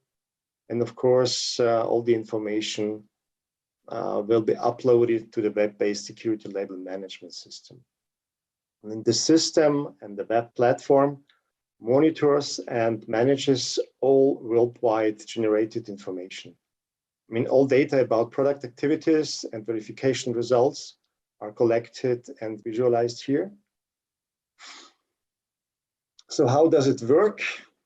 First, of course, you have to apply the digital label on the original product or packaging, which needs to be protected. And in the second step, those labels have to be activated. I mean, this is very important. We have to activate them in our platform. And then in the third step, you start the authentication process. I mean, as soon as all original products with the security labels have been put into circulation, the goods can be checked using the smartphone app. And finally, as mentioned on the previous slides, all the verification data are stored in our web server. Here's a slide. I think it's quite crucial about the security concept. I mean, as a company that operates the security and product protection sector, I mean, it goes without saying that we must be able to demonstrate an appropriate security concept.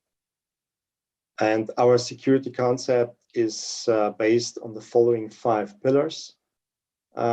First and foremost, of course, our digital authentication technologies, which ensure that the products cannot be counterfeited. Then the topic server intelligence is very important, of course. All generated data must be securely stored, I mean, managed and analyzed. I mean, for this purpose, we offer the appropriate web-based intelligence, and a wide variety of web modules are used for the corresponding functions. And since the gathered information, I mean, this is the most valuable asset, we have to ensure that it's stored and managed safely and securely. And this is why our systems are constantly audited and subjected to penetration tests. Then the pillar number 4 is the multidimensional approach.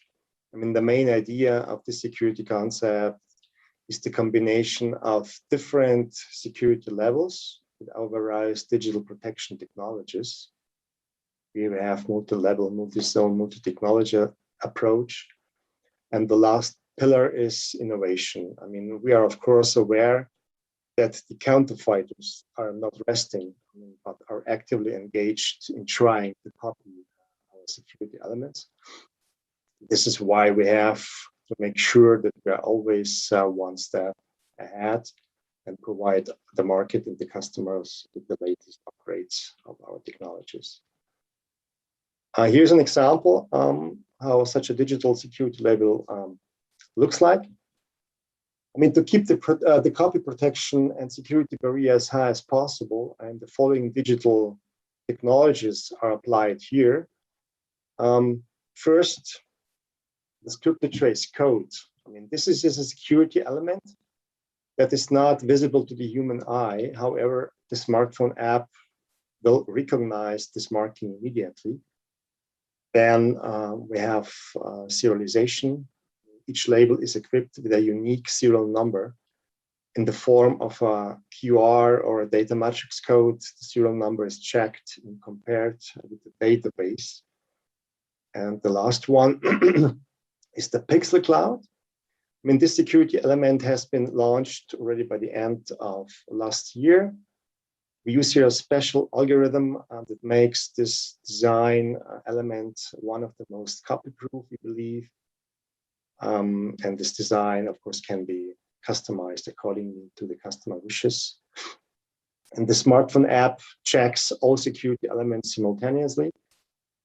Only if all are authentic and genuine, I mean, the feedback will be valid. Otherwise, if it's not valid, or another kind of a feedback can be provided. Then let's talk about the multi-level approach, which we're offering here. And since many decades, the high security industry has adopted the concept of combining and overlapping multiple independent security features. The security elements are grouped in 3 different protection groups. I mean, these groups known as security levels are split in level 1, level 2, level 3. For instance, the level 1 topic. I mean, this all security level 1 features can be touched, felt, or seen, the human senses, right? So you don't need a special kind of supporting equipment. And this is what we refer to as a public mode. The next level, this is the next higher protection class, is security level 2.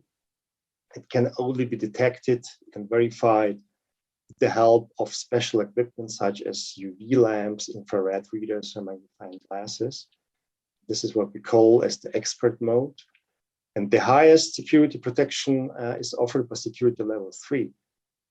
And here you need special forensic tools and laboratory equipment to identify those. And this level of protection is called the forensic mode. I mean, what we have done, we have adapted this security concept and transferred it to the digital domain.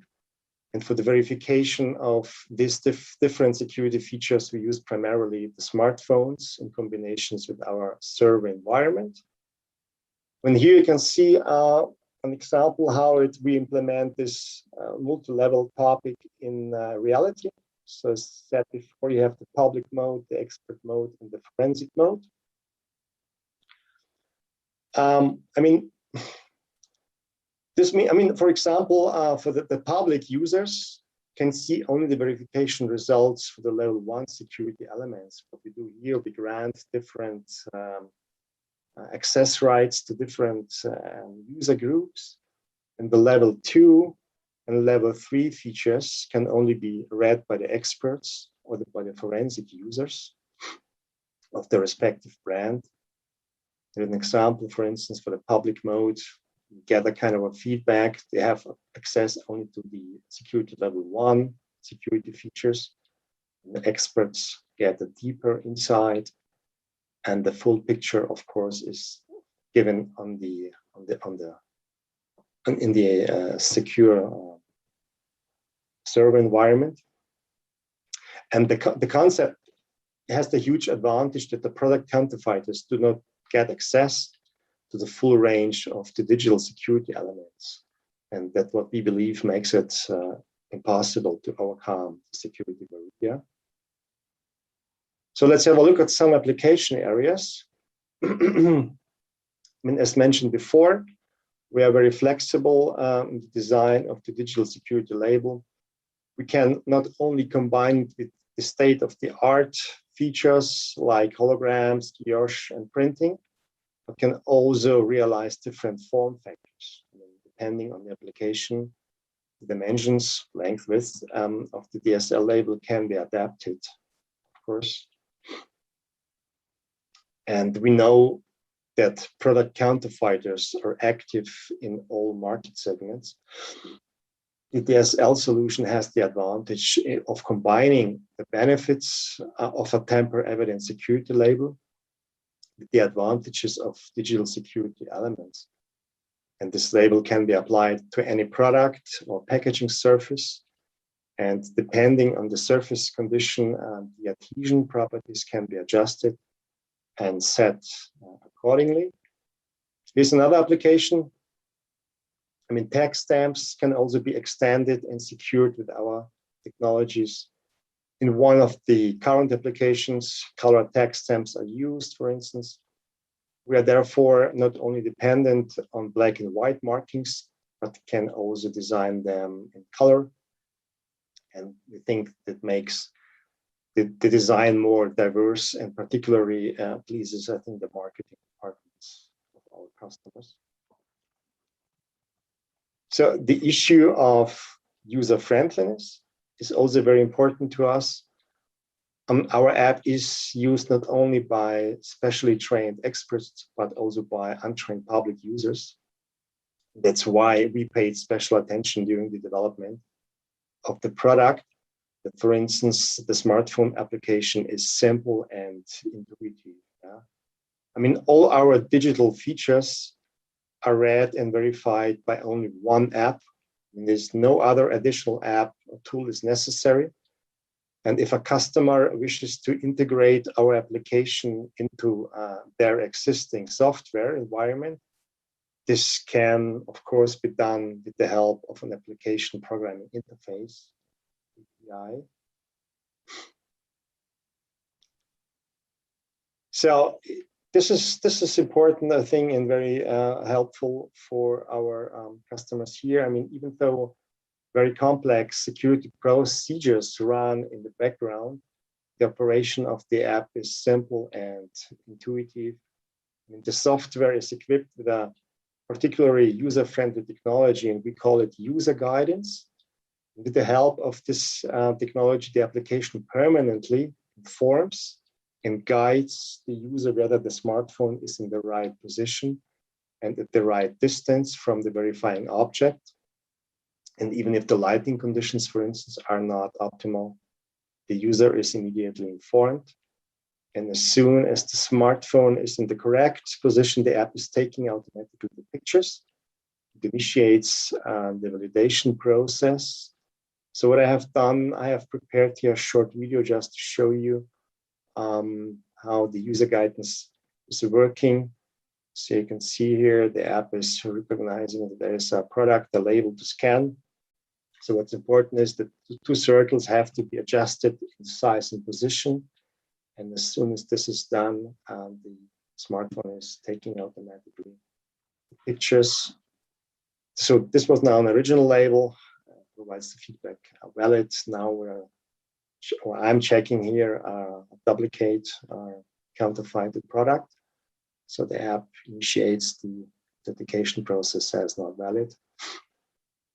And here, again, just tilting it purposely just to show you that the guide, the user guide informs you, hey, to bring it on the completely flat position towards the label, and then the authentication is starting.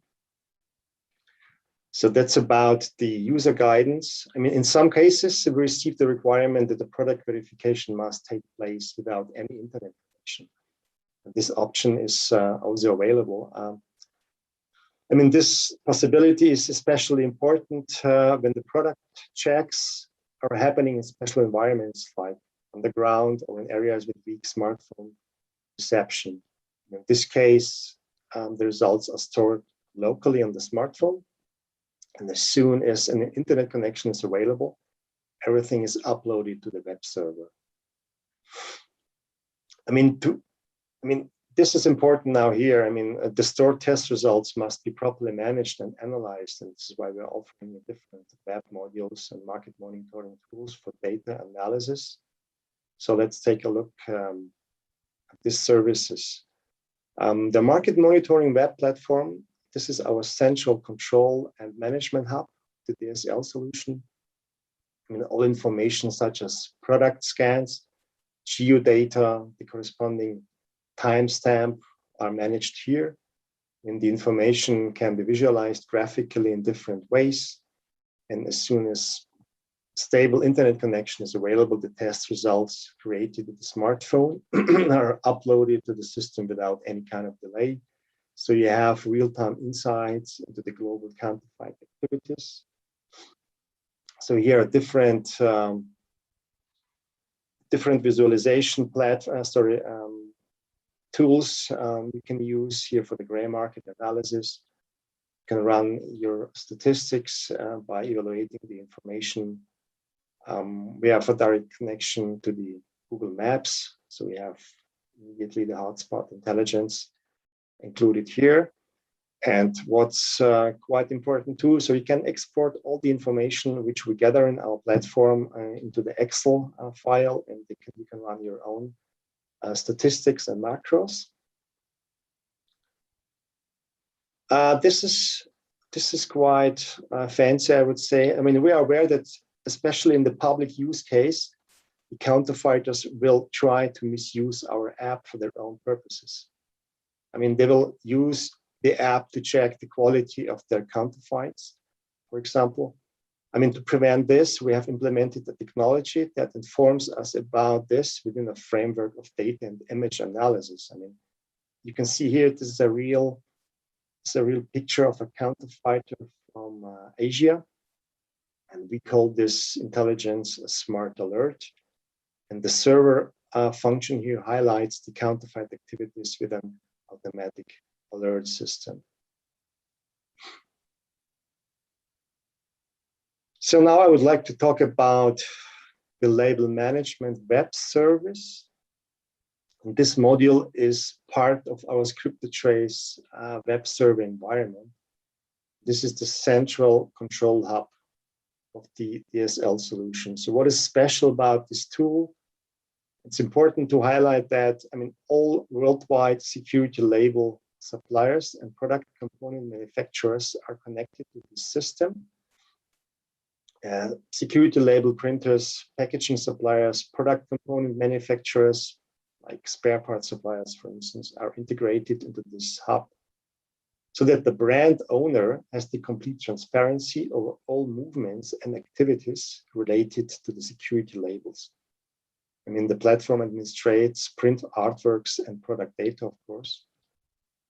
And we believe that security starts with standardization and harmonization of artwork layouts. And especially very large firms and corporations have different security label printers.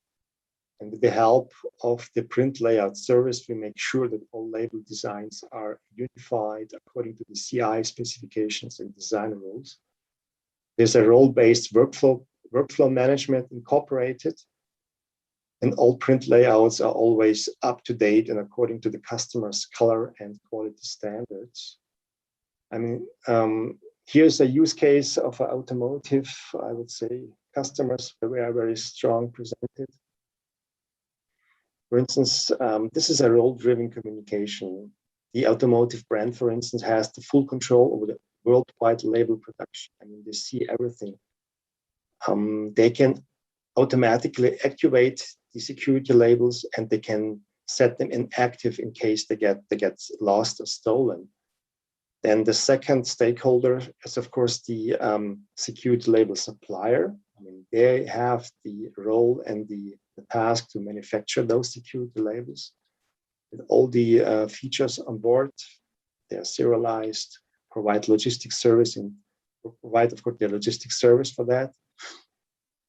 And the third stakeholder here is, for instance, the parts supplier, and they are activating the security labels which they get.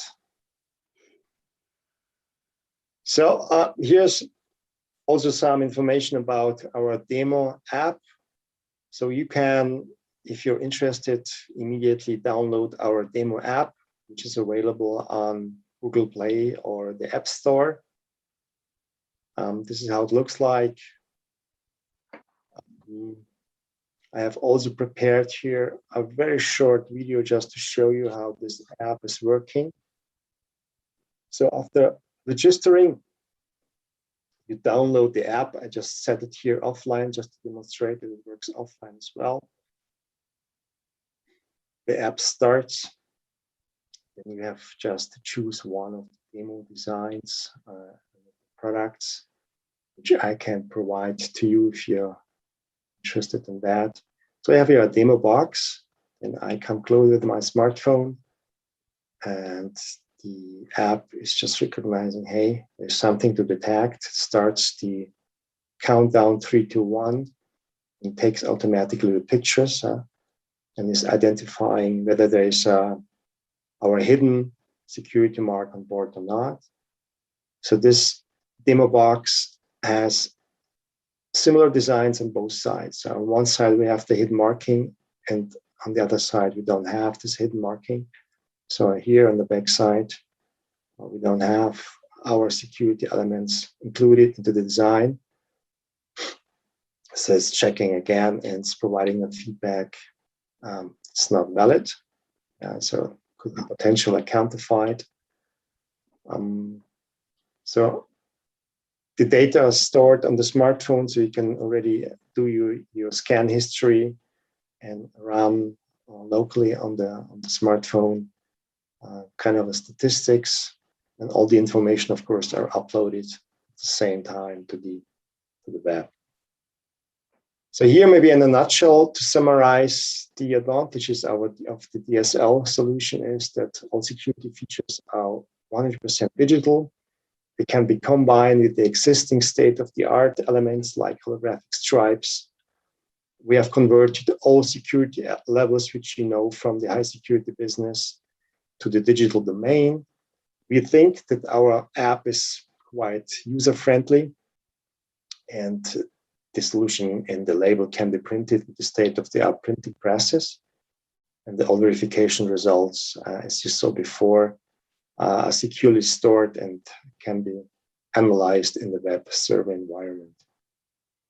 So at the end, of course, if you're interested, we would like to consult you on the following topics. We would like to help you defining the product protection strategy. We selected together with you the appropriate protection technology, support you during the ramp up, and gather, of course, together the intelligence for you. So if you're interested in our products, you're welcome to visit our website. You can download further information, market information. And that's it mainly from my side. So thank you. Thank you for listening. So if you would have any questions, let me know. Thank you, Andres, for the presentation and sharing with us Unica Solutions' digital security label and demonstrating to us how does it work and how can it protect the brand owners from counterfeits. I think if we have any questions, you guys can drop it in the Q&A session, Q&A box down, or alternatively, you can click on raise hand where I can allow you to talk and ask Andres directly. So I think one of the questions that we always receive when a security solution provider present is this label or is this technology able to be duplicated, or can counterfeiters source some labels that are similarly to your solution and then they can just use it and they can still deceive the consumer because it looks the same? Yeah. I mean, yeah, the security concept, I think this was the slide where I tried to support the idea behind that, why we believe that our solutions are copy-proof. I mean, first of all, we are using different technologies, right, to protect the products and the labels. And what's very important as well is the multi-level approach. It means, especially in the public case, where everybody is allowed to download the app, check if the product is real or not real. We do not provide access to the public users for all our digital security features. Only the experts and the forensic users are able to see, to get the validation result of this. That's the reason why we think that our approach and our solution is quite secure. And is there any specific tool for customs officials to scan your products, or is the same application for consumers and customs officials? Right, it's the same application, but of course we can grant different access rights. Right? Yeah, I think what kind of access right you get, but this is the same application. Yeah, this is an app that can be integrated into existing customer apps, or you use our proprietary app. Yep, I think we have an anonymous question, if we can answer that live. So he's saying, I might have missed it in your presentation, but do I have to change something in my supply chain in order to use your label? This depends from whom the question is coming. If this is a printer, for instance, then for the printers, we have requirements regarding the resolution, right? So this is important that we have a specification. The printer, for instance, has to follow the specification. But according to our experience, all the conventional printing technologies can be used for this kind of a label.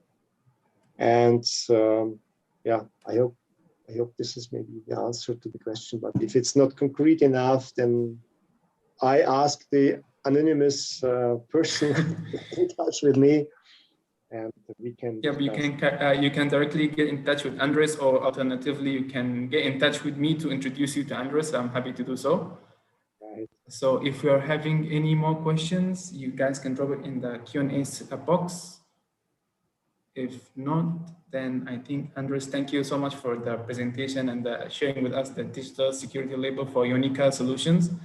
I think we could then move to our next session. Thank you, Andres. Yep, so our next session will be presented by Abir Wassouf, who is Danfoss Regional Anti-Counterfeit Counsel for the Middle East and Africa region, MEA. She is responsible for Danfoss brand protection and intellectual property rights, legal work with a focus and passion on intellectual property law, anti-counterfeit work in the MEA region. So Abir takes an active role in protecting Danfoss brand against counterfeits. Counterfeit activities, and enforce Danfoss rights through leading strategy of investigations, conducting raids with officials, drafting and managing civil and criminal litigations. So Abir plays a key role in collaborating with the authorities across the Middle East region to raise awareness on IB and Danfoss rights. So it's a very interesting biography, Abir. I think you can take over the virtual stage from me. Hi guys, can you hear me? Yep, we can hear you, but we can't see you. Okay, 1 second. I will start my. Can you see my screen first? Yep. Okay, 1 second.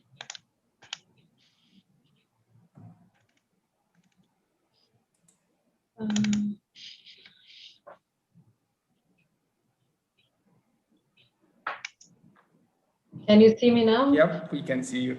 Okay, perfect. Thank you. All good? You can see my screen? Yep. Okay, all right. Perfect. Good afternoon, everyone, and good morning to people who are still in the morning, and good afternoon to people in this region.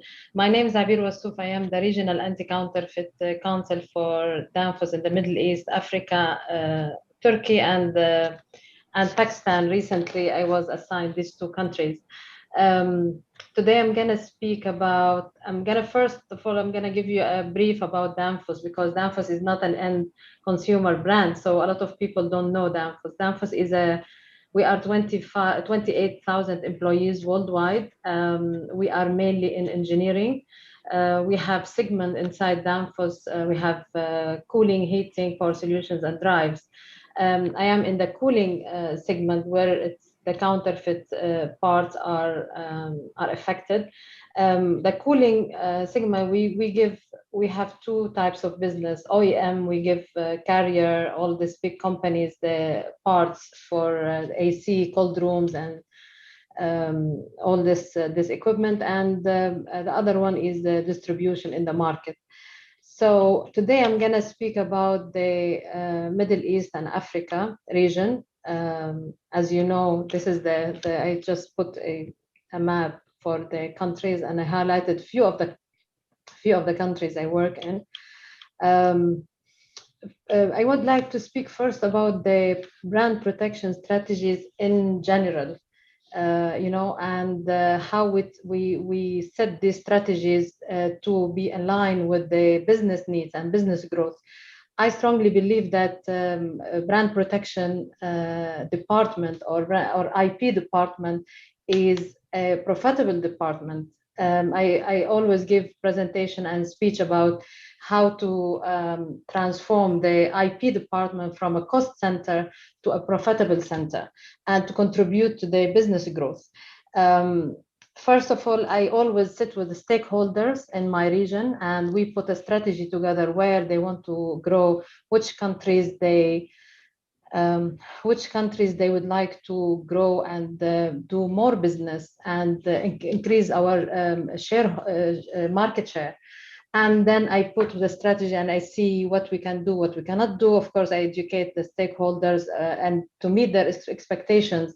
We have a lot of challenges in this region, so not everything it can be done, and not everything you register can be enforced as well.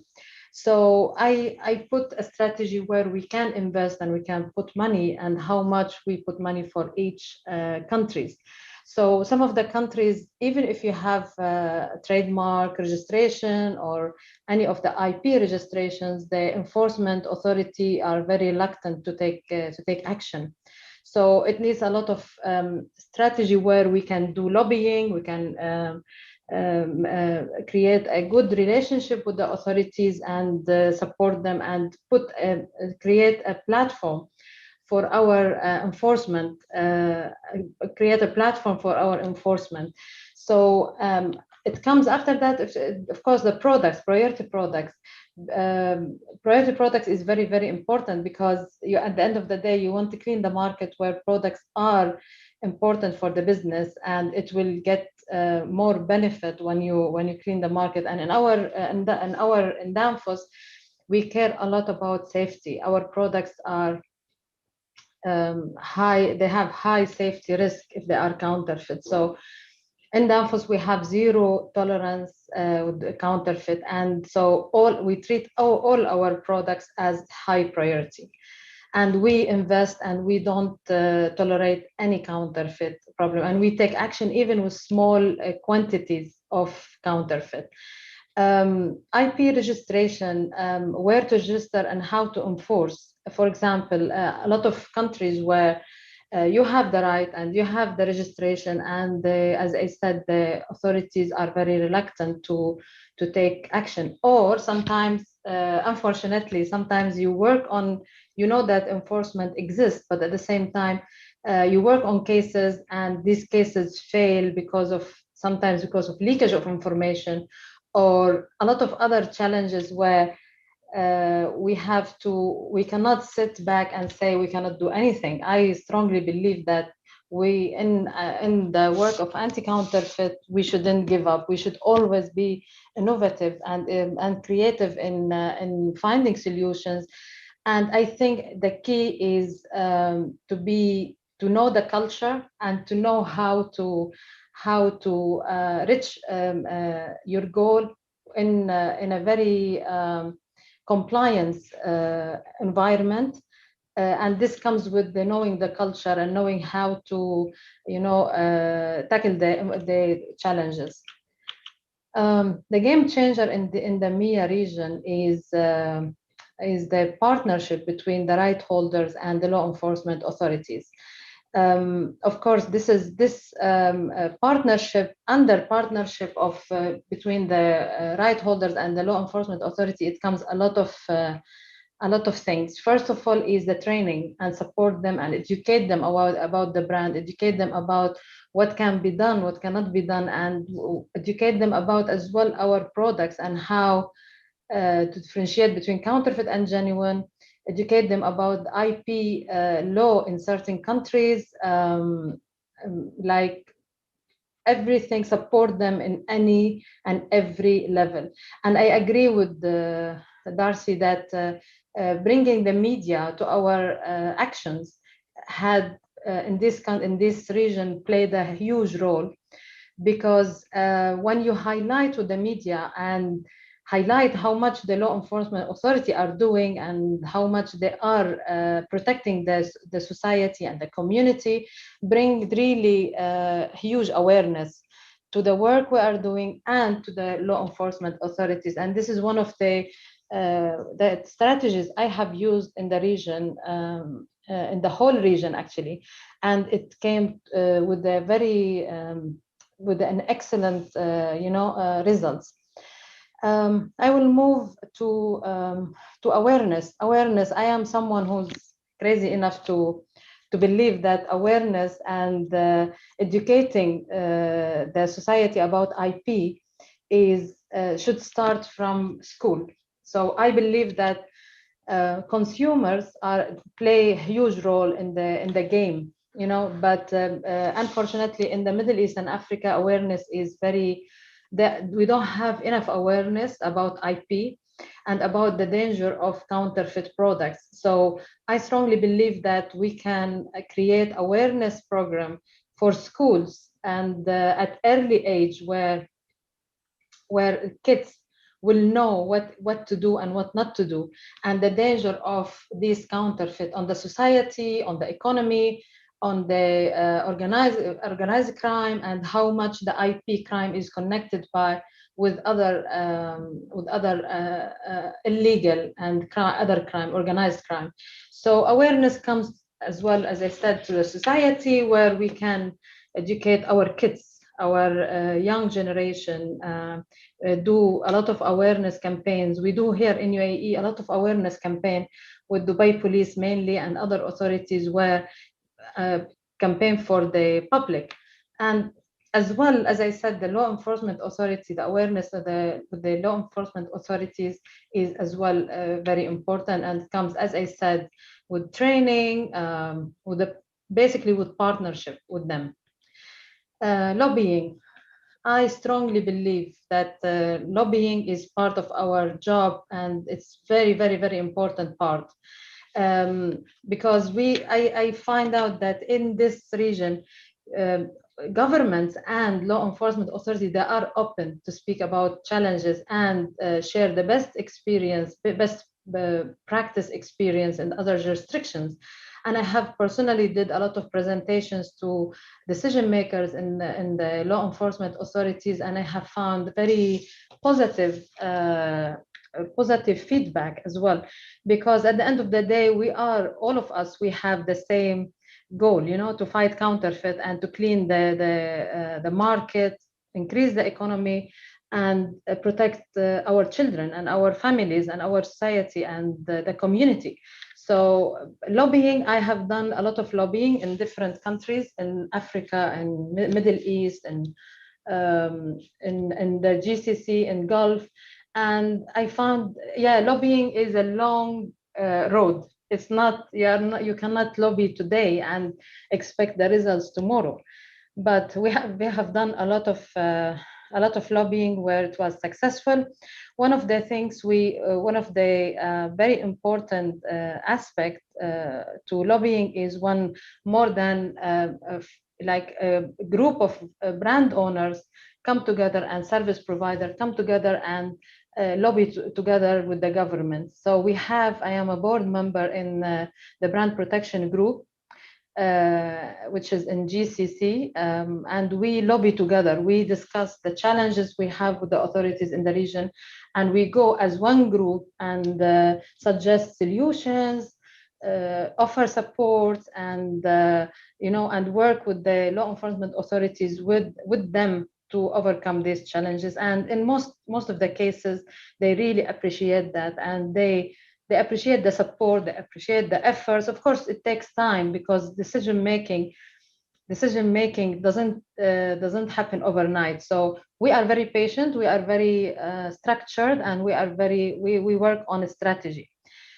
Partner with the international bodies like Interpol, WCO, embassies as well is very, very, very important. We have done a lot of cases where the Interpol helped us, multi-jurisdictions cases where the Interpol helped me, and the World Customs organizations. Sometimes I approach our embassy to help me with the challenges, especially in Africa, where a lot of challenges are there, corruption and other challenges. So I approach them to help us and support us as a Danish company to put the cases on track, and to file a memorandum to the Ministry of Justice and explain what the challenges we are facing. And so far it was very successful. Track and trace and novel solutions. As I said, our work is really not straightforward, not something you can go by the book. You always have to think outside the box and try to be creative, because the counterfeiters always one step ahead of us, unfortunately. So we try, they are trying to be one step ahead of us, but we try to be 2 steps ahead of them. So I would like to talk about a case I have worked on with customs. It was cross-border operation. The containers at that time left China, came to Jabal Ali in UAE. We seized the container, but unfortunately they had to re-export it. It went to Aqaba in Jordan. In Jordan, we monitored the containers for almost a month, and they exchanged the container. They put it on a truck, and they sent it to Saudi Arabia. We seized the shipment in Saudi Arabia. It was thousands of pieces. So in this operation, we had communicated with three countries where they showed support, but at the same time, sometimes the law and the enforcement and a lot of obstacles. So we succeed at the end to seize it at the border between Jordan and Saudi Arabia. I think this is one of the most important aspects when it comes to cross-border operations, to be able to communicate with all these authorities and get as much information as you can. So what I have learned from this operation, that the enforcement, the infringers, they pay so much money at the moment to invest in the logistic, in the transportation, and changing the papers. When they came to Jabal Ali, they changed the papers. So the supplier in China doesn't exist on the papers, and they stay for like months or 3 weeks in the free zone area, because they know the free zone area is like always gray and always challenging to take action in it. So, and then they went to Jordan, where as well they changed the papers and they changed the vehicle and the container number, and then they ended up on the border with Saudi Arabia, where we seized them. So yeah, we unfortunately they have become very creative, and so that's why, as I said, we have to be 2 steps ahead of them. Yes, and get other authorities to involve, like health and safety. I often speak to the ESMA, which is the standardization for our product, and try to highlight the risk and the on the safety when it comes to our products. And unfortunately, we have a lot of accident happen worldwide where people died. I have a lot of examples. One of them is the London Tower fire. It happens a few years ago in June, and 79 people died, and the fire started with a thermostat in a freezer. So we have a lot of as well examples in the region where a whole family died with the explosion of AC in a villa. So, and a lot of other, of course, accidents. So the thing is, we have always to highlight to the authorities that this is not only an IP crime, because unfortunately in the MEA region, they don't look at the IP crime as let's say as a real crime. The penalties and the penalties and the punishment is not up to the damages.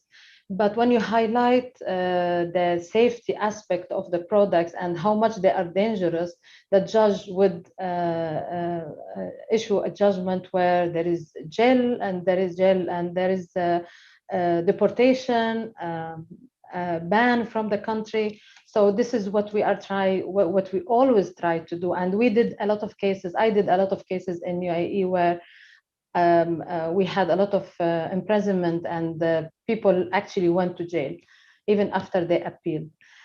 I would like to speak as well about the 3D trademark registration and its enforcement. As you know, the counterfeiters become very creative, as I said. So sometimes they will bring the compressor or the filter dryer or any of these products without the name Danfoss on them.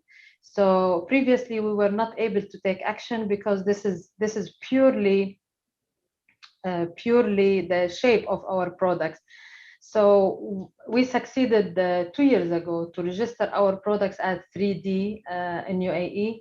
So, and then we took a lot of action, and we did court, even we had the court decisions where the judge confirmed the existence of the trademark. Of course, it exists because it's registered, but at the same time, the enforcement is different than registration. Sometimes you register trademark and you fail to enforce it. So this is one of the things where I think thinking outside the box can be a game changer. And our 3D trademarks had a huge impact on the market because the traders were just doing their counterfeit activities, and at the same time they were not even worried in front of our even distributors. They were taking the compressors and our products, and no one could do anything to them. But after we enforce our 3D trademark, it happens that everyone is now know that the message is loud and clear in the market that they will not play with our products. And as Darcy said, this is a message they will start to go to other brand owners or other products to infringe. As I said, the budget, IP budget, always a challenge for in-house counsel. So what I do, I create a business case where I show the connection between fighting counterfeit and cleaning the market, and with the sales of our products. Because in our industry, it is that we, when we clean the market, there will be shortage. So almost every part you remove from the market, you have to replace it with Danfoss products. So I always do business cases to support my IP budget, and I think I advise all the IP counsel, in-house counsel, to do the same, because at the end of the day, we are here to help the business to grow, and we are here to to generate business and market share. Of course. Products authentication technology is very important, especially now we are in an era where technology is almost everything. So this is something, it's very important. We are in the process in Danfoss, we are in the process to implement, we already implement some authentication technology on part of our products, and now we are in the process for project where we do this across our products. This is all from my side. Any question? Thank you, Abir, for your sharing. I think it was very interesting, and as well as focused on the Middle East region, which is in the past 10 years, the Middle East have been improving and developing a lot of efforts to combat counterfeits. I think the UAE is doing a great job in that. Saudi Arabia is catching up pretty quick. So yes. Awareness has been created. Enforcements are taking actions, which is one of the purpose of organizing these events, to encourage enforcements to take action, to share awareness on these effective measures and solutions that can be implemented. So thank you, Abir. I think we have not received any questions, but I have one thing to add. Yes, please. I have heard from a lot of brand owners and service providers, they are reluctant to suggest to go and lobby with the government or with the law enforcement authority. And you will be really surprised how much in the MEA region the law enforcement authority want to work and want to enhance their procedures. And my message to you guys, never say it's not going to work, because at the end of the day, we are dealing with a human, you know, and knowing the culture is a key. And this in our region, people really wants to work and really wants to improve and do their best to protect their society and their economy. Yep, this definitely. is my experience, at least. Yep, and I think the Gulf Brand Protection Group is doing a fantastic efforts. I keep following the train that I think on weekly basis there's trainings that is done for the Abu Dhabi enforcement, for the Dubai enforcement. So it's a great effort done by you guys. Thank you for that. So now we are expanding even outside UAE. We are doing training to Qatar, Saudi Arabia, different countries in the region. And when the COVID is over, we are going to travel and do it face to face as well. We already put the strategy in place. We are definitely looking forward to traveling again. Yes, definitely. Thank you. Thank you, Abir. Thanks for the presentation. I think we haven't had any Q&As, but maybe if you could share with us, because I've watched the Danfoss awareness campaign on counterfeits on Instagram, where you shared some of the raids that you've been into. So maybe you could share this to the participants as well. It is quite interesting. Yes. So one of the raids I have been I personally attend raids, by the way, in UAE and in Algeria, where in Algeria is by law, I have to go and attend. And in UAE, all raids I attend because I live in Dubai. So one of the raids we were having with the police, so we were monitoring the warehouse and all the exits from every warehouse has different secret doors and the main door. So we were raiding and we're like collecting products, and then the counterfeiter was smuggling the products from the back door. So the guy called me, and the guy who was monitoring the warehouse said, they're smuggling, and we came from the backside and we caught him. But it was funny that he really, like, he was in front of the police, he was crying and saying he doesn't know that this is counterfeit, and from the same time he was smuggling the product from the back door. So, you know, so this is one of the funniest stories. Thank you, Abir, for your sharing. Thank you so much. Thank you. Yep, I think we can move on to our next session. Yep, so our next presenter is Christina Mitropoulos, who is the Director for Brand Protection and Manufacturing Initiatives for the American Apparel and Footwear Association. So Christina serves as the AAFA license for the Brand Protection Council. She is a former AAFA intern and has focused on brand protection issues through her past internships at the National Intellectual Property Rights Coordination Center and the Intellectual Property Department at Louis Vuitton. So Christina also supports the Government Contracts Committee. She received her Juris Doctor degree from the George Washington University Law School and graduated with a Bachelor of Arts degree in Classical Civilization and in a minor in Legal Studies from Trinity College. So Christina, you can take over the virtual stage, please. You're on mute, yep. Hi everyone, just give me a second to get my presentation set up. Sure.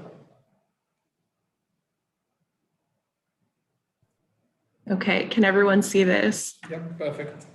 Great. Good morning, everyone from Washington, D.C. My name is Christina Mitropoulos, and I'm the Director of Brand Protection and Manufacturing Initiatives at the American Apparel and Footwear Association. So I'm excited to be here today to give you an update on what's been going on in Washington, D.C. as it relates to intellectual property policy and what we've been doing as a trade association to engage with government officials on brand protection. So just a brief agenda to lay out a roadmap of where I would like my presentation to go today. So for those of you who aren't familiar with AFA, I'll give a brief introduction on our association and talk a little bit about the work of our Brand Protection Council, which is the committee that's primarily focused on intellectual property and brand protection issues. And then I'll talk about some of the issues that we've been focusing as it relates to the digital landscape So looking at third-party marketplaces and social media platforms and some of the opportunities and challenges that our members have raised, not only with us as an association, but also with government officials and some of the conversations that have been going on in DC. And then I'll focus on what's been happening in the capital of the United States and focusing on what's been happening as far as policy and engagement in DC. There's definitely been a lot of focus on big tech, and a lot of those conversations have focused on counterfeiting issues and intellectual property. So it's been a really exciting and busy time. And then lastly, I'll switch gears and look at some of the initiatives that we've been focusing on as a trade organization. So for a little bit about AFA, we're a trade association based in Washington, DC. We have 3 core pillars, those being brand protection, supply chain, and trade. So we view these as standalone pillars that really drive our advocacy and policy efforts in Washington, DC. And I focus and I spearhead all of AFA's brand protection issues, which fall under our brand protection pillar. But the one important thing that we always advocate and always educate on in Washington, DC, while we have these 3 core pillars, at the same time, there is definitely overlap between brand protection and supply chain issues, as well as brand protection and trade issues. So for example, I am currently working on a project with my coworker whose portfolio covers supply chain issues, specifically product safety issues. So we've been looking at the crossover between product safety and brand protection. And we've been looking into how are counterfeits harmful and what are the product safety implications that consumers should be aware of when they're purchasing counterfeits. So we're launching that initiative hopefully sometime in the fall. So that's just one example, again, of the crossover between the work that we do under each of these pillars. But for those of you, again, who are not familiar with our membership, on screen, you'll see examples of some of our member companies. So I'm sure many of you are familiar with these companies and or wear their products on a regular basis. But AFA represents over 350 member companies, and collectively, those brands and companies represent 1,000 world famous name brands. So we have a really diverse membership, and that really shapes and drives the work that we do in Washington, DC.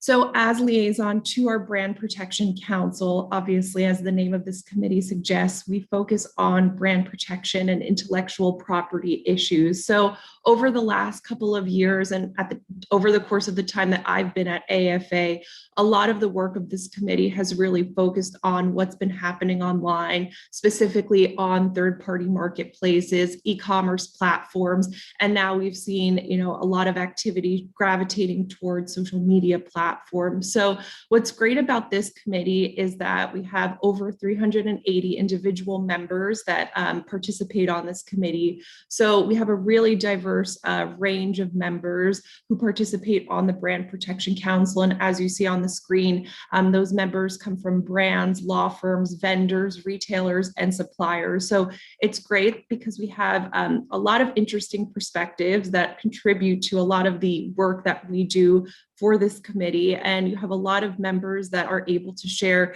their different perspectives on brand protection and IP issues. So we're obviously all focusing on the same issues, but everyone has a bit of a different perspective given their background and the company that they work for. But I think that it complements the work that we do in a very great way. So that's a bit about our Brand Protection Council. And I thought it would be interesting to add, why do we care about brand protection? Usually when we're talking about intellectual property and stolen intellectual property, we equate that with lost sales for brands, but we really try to educate officials in Washington, DC, as well as the public at large, that it's not just about lost sales for our member companies. There are a whole host of other ripple effects that come along with purchasing a counterfeit product. So as I mentioned, there are definitely product safety concerns. So making sure, that product that you potentially buy for your child will not result in a health and safety hazard. Also, there are ethical considerations considerations. So looking at things like worker safety and forced labor, and also environmental issues as well. And that's something that we focus on again through our crossover work between each of the pillars that we have in the committees that sit under those pillars. So it's really about educating the public to understand that, you know, buying a counterfeit is not just buying a cheaper version of a branded product for a cheaper price. And, you know, obviously a lot of people just think that that just harms the brand itself, but it's really just trying to educate what are the other implications that come into play. So this is the messaging that we constantly use as we're engaging with members of Congress and various government officials. So just shifting gears to look at some of the opportunities, obviously over the course of the last year, our Brand Protection Council and our member companies have been extensively focused on e-commerce. So we want to flag, obviously, when we talk about e-commerce, there are significant opportunities for our member companies. And a lot of the conversations that we've been having as a trade organization have been focusing on, you know, what are the potential growth opportunities for e-commerce as it relates to the fashion industry. So you'll see on screen a sampling of headlines that I've collected that just talk about the growth of e-commerce over the course of the pandemic. So I think that's a really important thing to flag. You know, when we're looking at e-commerce, there's obviously opportunity and growth for member companies. And a lot of our members have been extensively focused on how they can build up their e-commerce presence.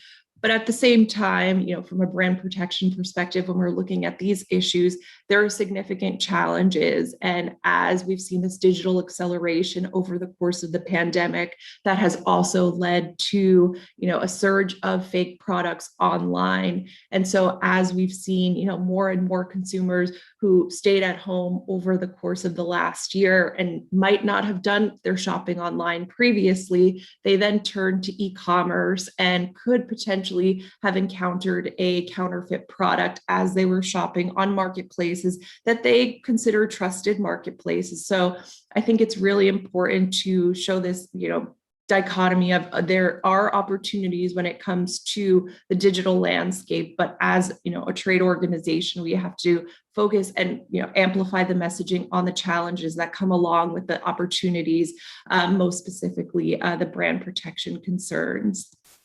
So when we look at third-party marketplaces, and this is, again, something that we have definitely raised to government officials, and these factors that you see on screen actually come from a government report that was put out by the Department of Homeland Security. So what makes third-party marketplaces really enticing platforms for counterfeiters to sell their fake products? And there are a number of factors that go into this. Obviously, sellers are able to hide their identities. And I'll touch a little bit on this later about why we're really pushing for transparency online and for sellers to disclose their identifying details. So if you walk into a brick and mortar store or a physical location, you're able to know who's selling you a particular product. If you have a problem with the product that you purchase, there is a means of recourse that you're able to return the product. You're able to speak to a manager of that particular brick and mortar location. But when we look at the online space, it's really a completely different scenario altogether. Sometimes sellers don't disclose, you know, any kind of identifying features on third-party marketplaces or e-commerce platforms. And so consumers don't know who they're purchasing products from. And that can be very difficult. And so that's something that, again, I'll touch on as it relates to legislation in a little bit, but also looking at why it's easier to distribute product online, again, shipping to consumers via small parcels, which obviously makes tracking counterfeits more difficult.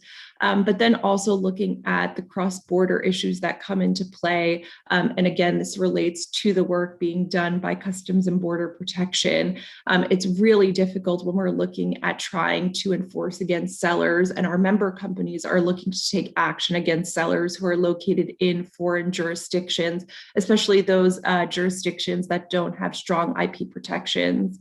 And then the last two factors, looking at these marketplaces, especially the more sophisticated marketplaces, they do all of the logistics and they have the whole setup for sellers to come on and sell their products. So all sellers need to do, and counterfeiters at that, is just set up an account, and then they're able to have access to potentially millions of consumers across the world. And lastly, and again, this will kind of tie into our discussion on legislation and some of the discussions that we've been having in DC, looking at the liability structure specifically in the United States. So when we look at what liability looks like for these e-commerce platforms and online marketplaces, why they've been able to sell counterfeit products and potentially unsafe products over the last couple of years is because the liability landscape protects them. So they're not held accountable for illegal or harmful products that are sold by third-party sellers using their platform. So all of these factors really come together and create kind of a perfect storm for third-party sellers to sell counterfeits on marketplaces online.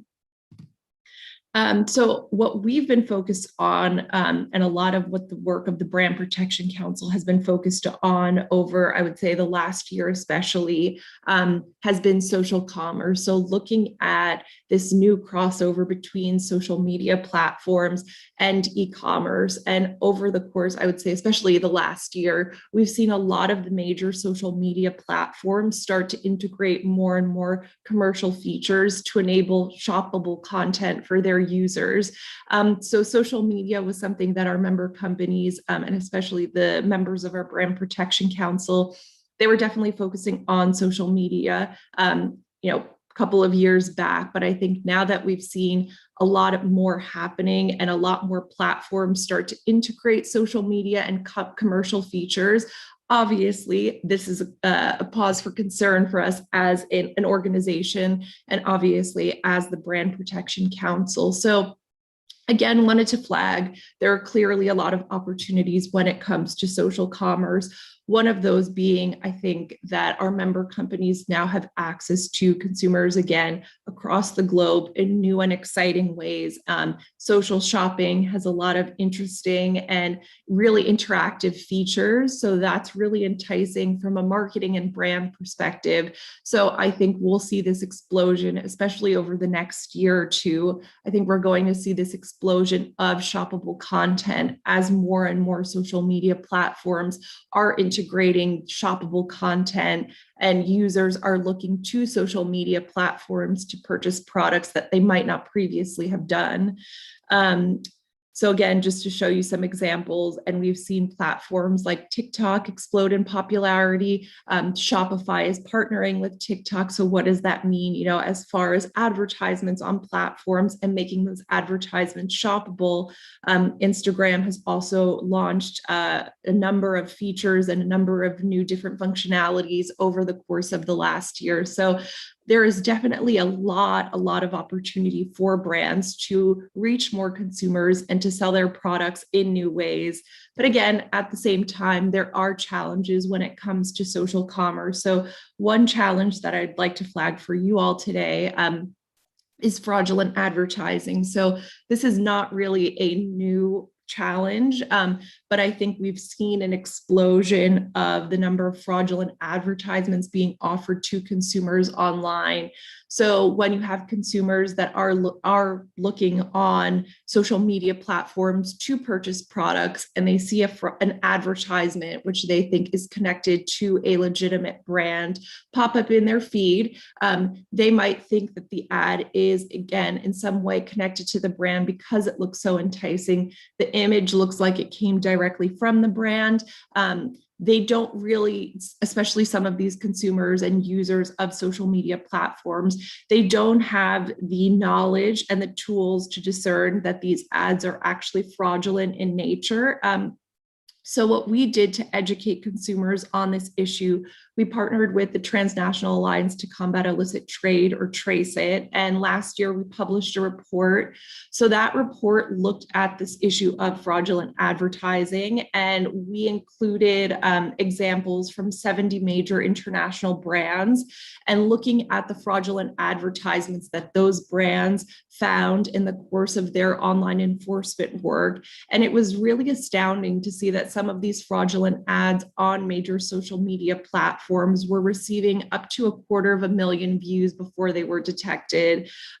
So obviously there's no way to know for sure how many users view these ads, but again, these were estimates that our member companies were providing to us, but it's really, really astounding to see the scope of the problem. And again, looking at how more and more users are looking to these social networking platforms that have shoppable content, and the features and programs that these platforms have in place are not sophisticated. So these criminals are able to sell counterfeit and illegal product to unsuspecting consumers. And again, what it really boils down to is there are not policies and procedures in place that verify the identities of these advertisers, one, but secondly, these advertisers who are selling counterfeit product. And so the report was really interesting because we laid out the problem, identifying, the main vulnerabilities that enable fraudulent advertising to occur online. And then we provided a number of recommendations to address the issue. So we've used that as a basis for discussion with a number of government agencies in Washington, D.C. And also we've published this and spread the messaging on this to consumers, because again, I've heard not only from customers of our member companies, but again, average unsuspecting consumers who go on social media platforms and see a particular ad pop up, and they think that that ad is in some way affiliated with a particular brand, again, not knowing or spotting little red flags in that particular advertisement that again would flag that as a fraudulent ad. So I definitely encourage you all to check out that report. We have a lot of great examples, and as I mentioned, recommendations, and we're actually looking to publish a second version of this report to build off of the first report that we did last year. So especially over the course of the pandemic, we were hearing from our member companies that they were just seeing a huge influx of fraudulent ads online. So looking at, from the point that we published the first report to now, what has changed, what new features or policies have platforms, specifically the social media platforms, what have they implemented to address this issue? And obviously part of this is having a dialogue with social media platforms. They're aware of the issues, but how do we as a trade organization make them change their practices so that they can protect users on their platform from this kind of illicit activity? So you'll have to stay tuned for the second version of that report, which we hope will come out at some point in the fall. And again, just to show you some of the examples that we included in the report, again, for consumers who might not know the difference, they look at these advertisements and might think that Tommy Hilfiger or Timberland is actually sponsoring this ad. And then when they click the Shop Now button, they're led to a counterfeit website, which again, looks very enticing. More often than not, all of these images are pulled directly from the actual branded website. So there are a number of copyright violations as well. But again, it makes it very difficult. These criminals make it very difficult for consumers to figure out what is coming from the authentic brand and what is actually counterfeit. So one other very interesting and exciting report that we published back in May concerns dupe influencers. So there is a small but very much growing pool on social media platforms of influencers who have largely dedicated themselves to the sale of, or to the sale and advertising of counterfeit products online. So on screen, you'll see a couple of examples of this. So you have influencers who are, or as we call them, dupe influencers, because they're promoting dupes or counterfeits. They're using their social media channels, their TikTok accounts and Instagram accounts to promote counterfeit products and to share with their followers where they're purchasing counterfeit products from. And in some instances, you have really interesting accounts that exist that even tell you how to find counterfeits and how to seek out counterfeits on particular e-commerce platforms, which you'll see the screenshot on the left is an example of. But again, these dupe influencers really don't go beyond promoting and advertising counterfeit products. They don't educate their consumers at all why this is a wrong practice, because they don't see anything wrong with it. And this is really alarming, because when they're promoting to their followers to go to a particular website or social media account to purchase a counterfeit, they're not really sharing with their followers, as I mentioned earlier, the full picture and the ripple effect of consequences that this has. So what was great about this report is that we laid out the issue, and we had a number of really great examples of various dupe influencers and the content that they've been putting out on social media as it relates to the promotion and advertising of counterfeit products. And some of these dupe influencers have even, partnered with counterfeit sellers to provide discount codes, again, directing their followers to particular accounts and marketplaces to tell them where they purchase counterfeit products. It's a very interconnected web. But again, we also provided recommendations in this report. So looking at, what should these social media platforms be doing to combat this kind of activity online? So you'll see the two middle screenshots on the screen are from Instagram, and they were found via the hashtag designer dupes. So after this report came out, we had a number of conversations with the Facebook and Instagram team on this issue. And we're very pleased to find out that after this report was published, they actually blocked the hashtag designer dupes. And obviously, blocking one hashtag will not deter counterfeiters or dupe influencers from sharing counterfeit content, but it's a step in the right direction. So we were very pleased at that development. And we've been in conversation with a number of other platforms as well, where we encountered dupe influencer content and just a huge influx of these influencers promoting counterfeits. So you can find that report on our website. I really encourage you all to take a look at that. It was a very fascinating research project, that's for sure, just because we've seen the scope of the problem is just growing. And again, you have these influencers, and these are average consumers at the end of the day who think that they're getting a deal for branded product and not willing to spend the money on buying an authentic or legitimate product from a particular brand. So they're now switching and looking to counterfeit purchases. So that was something that we published in the spring that we were very excited about. And so lastly, I will touch on some of the work that we've been doing in DC. As I mentioned, it's been a very busy time here. There has definitely been a large focus on intellectual property, I would say over the last two and a half years in Washington, DC, with the previous administration and now with the new administration in place. And as members of Congress especially have been looking at, big tech and the concerns around a lot of these major platforms, especially as it relates to antitrust. At the same time, we've also brought into the discussion, what are the issues on intellectual property and brand protection? So two particular bills have been introduced on Capitol Hill.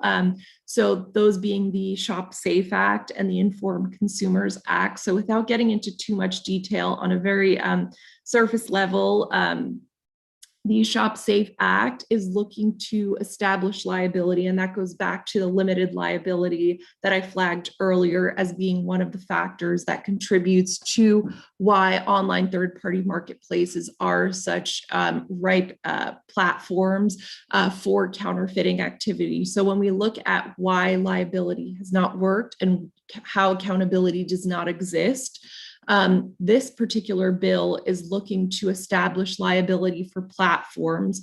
And so if a platform does not follow a certain set of best practices, and as the bill is currently drafted, there are 12 best practices. And when you have a third-party seller that sells a counterfeit product, that particular marketplace would be contributorily liable for trademark infringement. So there's been a lot of activity around the Shop Safe Act that has led to a number of very interesting discussions that have included e-commerce platforms, obviously trade groups, and various brands across various industry sectors. So the Shop Safe Act, we're hopeful, will be passed into law. Therefore, it would establish liability when there has been such limited liability to date. And then the Informed Consumers Act. So this ties back to, again, the fact that the anonymity of these sellers that are operating on third-party marketplaces. This would basically instruct third-party marketplaces and e-commerce platforms to verify and vet the identities of what they call high-volume third-party sellers on their platform. So why we're in favor and why our members are very supportive of something like the Informed Consumers Act is because, again, it would completely shed this anonymity online, and consumers would have additional visibility and transparency into where they're getting products from, and more specifically, who they're getting products from online. And that's really important. So these two bills are related, but obviously focus on two different things. So the Shop Safe Act, liability, Informed Consumers Act, seller verification and vetting. So as I mentioned, these two bills have been introduced in Congress. So they're in their very initial and preliminary phases on Capitol Hill, but we've been working with our members and a number of other industry groups to really push these bills along, because we think that it would change the landscape and hopefully be additional tools to combat counterfeiting online. So a large part of my job is also working with government agencies to educate them on the issues that our members are facing, and also to educate them more broadly on intellectual property issues. So we engage with a number of government agencies. So the first one being the United States Trade Representative, and we participate annually in two comment processes that focus on IP and brand protection. So the Notorious Markets List, for those of you who aren't familiar with this process, it's basically a list that flags both physical and online marketplaces that enable the sale of counterfeit and pirated goods. So it's basically a blacklist of marketplaces across the globe that help facilitate counterfeiting, again, both physical counterfeiting and online counterfeiting. So that's a process that we participate in and that we collect feedback from our members on to see what are the marketplaces that from their perspective, they deem the most notorious, that allow for counterfeit goods to be sold, that don't have adequate programs or policies in place to address this problem. So if you search for notorious markets online, you're able to find the reports that have come out over the last couple of years. And we have been very pleased that a number of our recommendations have been included in USTR's final report. So that's been great. And that's another way to amplify the concerns of our member companies. And also looking at the Special 301 report. So that's looking at countries that do not have adequate IP policies and laws in place. So looking at what countries are enabling the sale of counterfeit and pirated goods. And so that's also been a way for trade organizations, and then obviously the US government, to apply pressure to countries by designating them on the Special 301 report. So either as a watch list country or a priority watch list country. And so that's also a really good way to flag specific concerns that members have with particular practices in certain countries and what they would like to see change and what the difficulties have been for their enforcement programs. The Patent and Trademark Office is obviously another government agency that we engage with, along with the National Intellectual Property Rights Coordination Center, which has a number of great operations and serves as a great resource, not only for member companies of AFA, but member companies of various trade organizations and associations. And also, it's a great resource for consumers to be educated on, again, the harms of counterfeit goods. So the IPR Center puts out a lot of great messaging on a lot of relevant topics related to what we're doing. So we've worked closely with the IPR Center and their staff for quite some time now.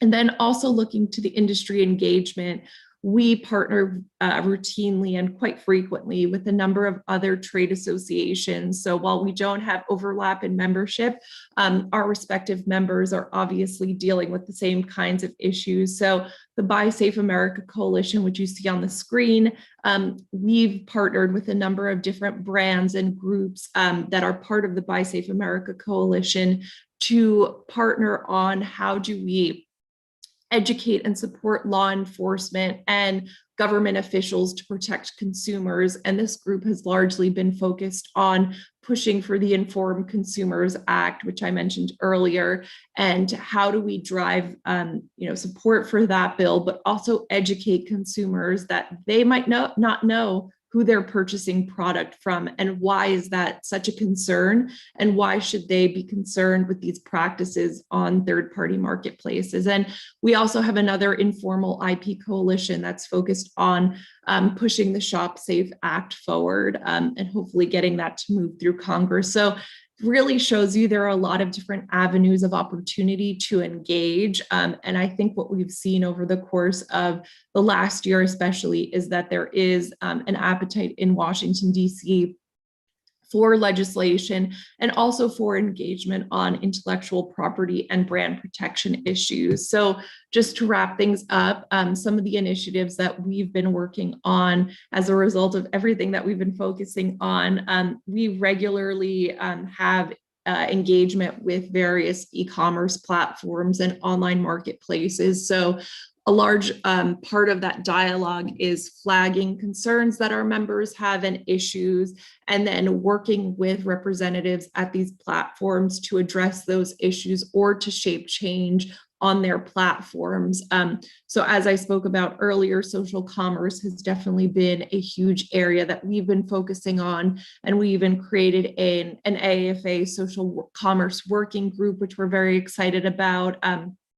We routinely put out resources and reports for not only our member companies to use internally as part of their engagement and education strategy, but we publish these reports and resources for consumers at large. So as I mentioned, the Dupe Influencers report we published in May, so you can find that on our website. And we also have another consumer-facing resource, which we call the Consumer Checklist, and that provides consumers with a checklist of things to look for when they're looking to purchase a product online, specifically from a third-party marketplace.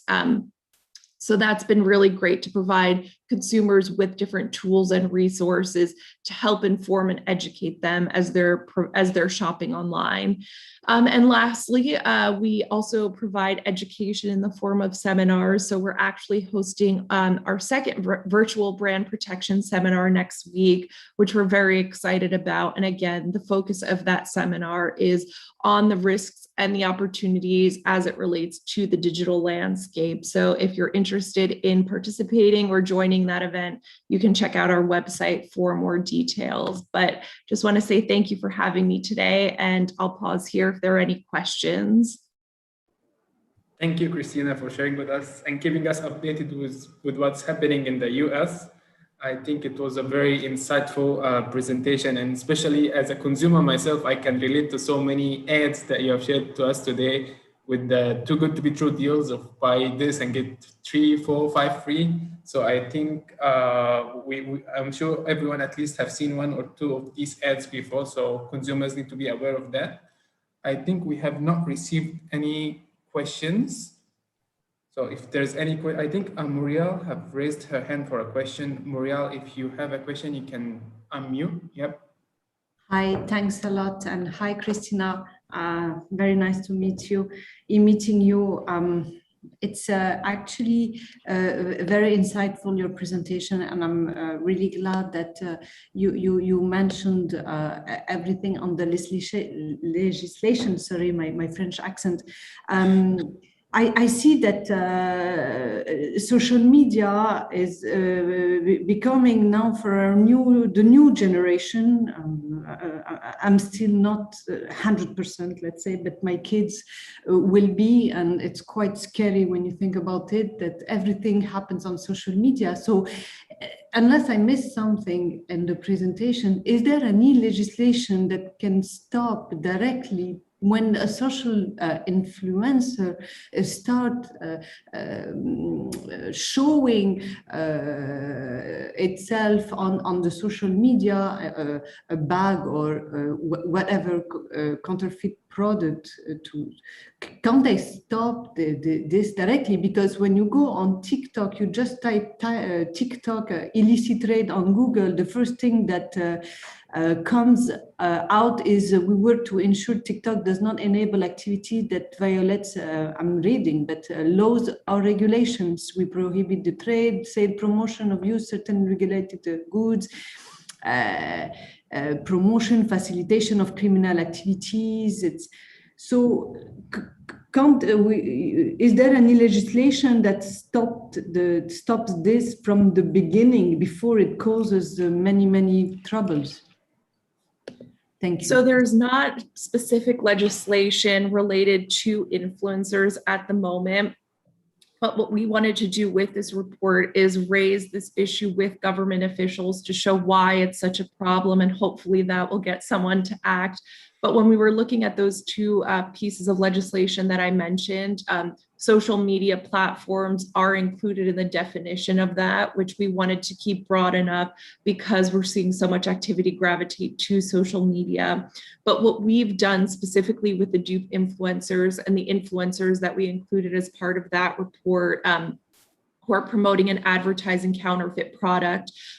There is a government agency called the Federal Trade Commission here in the United States. So they look at deceptive practices to consumers in the marketplace. So we definitely share our report with them to show why it's concerning that consumers who trust certain influencers and who take their word as they're providing product recommendations, why this is so concerning and why there needs to be more action taken against these influencers, because they're effectively promoting illegal and unsafe products to their followers. And a lot of these followers might be young and impressionable and think that they're just getting a deal for a branded product that they can't afford, but not knowing that there could be health and safety implications, what it means for the environment. Like I said earlier, there are a whole host of issues that come along with purchasing a counterfeit, but these influencers are trying to make it seem very trendy to buy a counterfeit.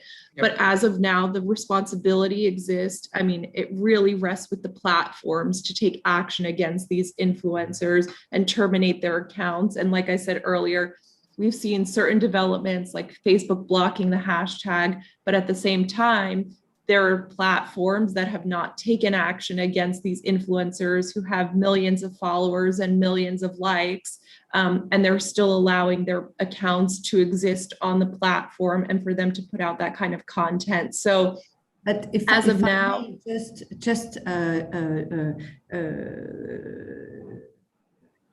jump on this very good comment you just made. I'm based in the UAE, I already said it, but for example, here, anything you put, and this is what I love about this country, I don't know how it is in the US, in Washington, DC, but if anything you put here on social media or you badmouth someone, not only your account will be blocked, actions will be taken, and this is very serious. So I think this kind of regulations, whereas it's just something that if people say something, or whereas is selling a fake product, or these measures should be taken on. Well, I'm in agreement. It shouldn't be word, and I'm not changing the word, but it should be really concern, really. Actually, one thing I that agree. And again, allowing these influencers, and these counterfeiters to have a platform in the first place. I mean, I think there should be a termination of their accounts. I mean, that goes without saying, but it's interesting to see the approaches that various platforms have taken against certain influencers, and some do more than others. But at present, there's nothing across the board, and there's nothing legally obligating them to kick these users off the platform and to also take action against them. I think one thing that I like to do is when I see a counterfeit ad, I will just go and comment there that, guys, be aware it's a counterfeit. I think that's the simplest and easiest thing that we can do to share awareness. And I actually sometimes receive quite a number of likes on my comment, which is nice. I think that, see, you have a question. Thank you, Christina. You are mute. Thank you. Yeah, just a thought. I mean, isn't there criminal sanctions against people who are aiding and abetting the crime of counterfeiting? Conspiracy, federal statutes, conspiracy to defraud consumers. I mean, it might be a little more effective to bring criminal charges against an influencer and make that public rather than try to kick them off their damn site. That's no big deal because they'll just open up another one. But criminal charges against few key influencers would be really interesting as an aider or abetter in a conspiracy to defraud consumers. So right now, the criminal statute in the United States is if you're trafficking in counterfeit goods. And so over the course of this report and the research that went into it, it's interesting. Influencers technically are trafficking in counterfeit goods, but whether they have inventory, they do partner oftentimes with these counterfeit sellers, and it becomes a very gray area of, if they're then doing giveaways and they're promoting counterfeits to their followers or sending their followers counterfeit product, does that, equate to trafficking in counterfeit goods? So it's very interesting, but I think the onus is on the brands to then bring action against the particular influencers. So there's this imbalance right now where a lot of what we're seeing, the responsibility rests with the particular brands to take action. And we're trying to level the playing field by hopefully seeing these particular bills pass into law, and also seeing the platforms step up in as far as their responsibilities. So it is possible to bring criminal action, but I think, again, that falls largely on the brands to see that through. Thank you, Christina. Thank you for the insightful presentation. Thank you very much. I think moving forward, we can go to our final session, which is enforcement activities and initiatives in Saudi Arabia, which will be presented by Abdulaziz Arabia. Abdulaziz leads the IB Respect Enablement at the Saudi Authority for Intellectual Property. He has more than 10 years of experience in business development, inspection, consulting, and portfolio management. He has built extensive network within the business and government sector through communication skills, problem solving, and initiative leading projects, and business solution for inspection and compliance at different government sectors. Moreover, he was one of the team members of the national initiative of privatizing the inspection sector in the Saudi Arabia. Yeah, so Abdulaziz, you can take over the virtual stage. You can share your screen. Thank you, Hazem. It's my pleasure. Thank you.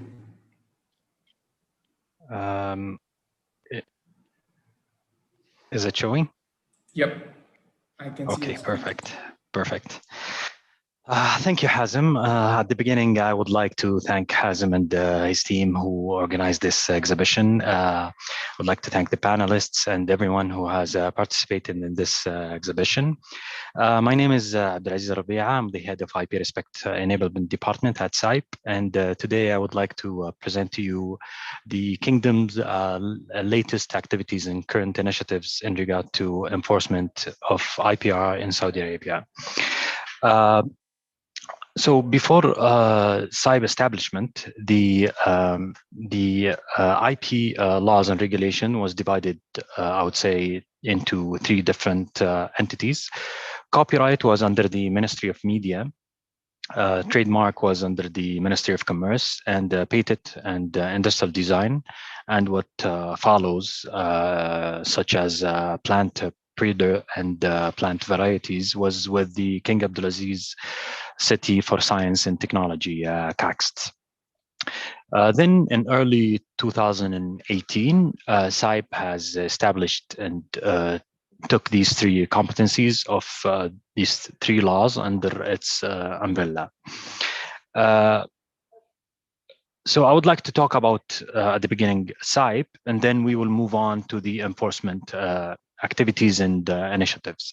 So our vision in SAIP is to be a global recognized, fully integrated intellectual property authority, and to establish itself ourselves as the IP hub in the MENA region.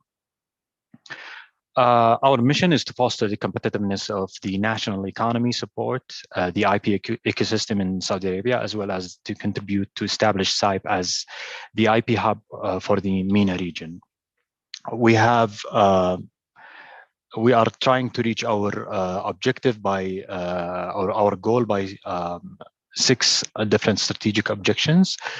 First, to enhance the national IP strategy, laws and regulations, to build a customer-centric authority and provide high quality, attractive products and services, to contribute to the creation and utilization of IP, and to raise respect for IP by enforcement, and to build a strong international strategic partnership around the IP, and to achieve institutional excellency.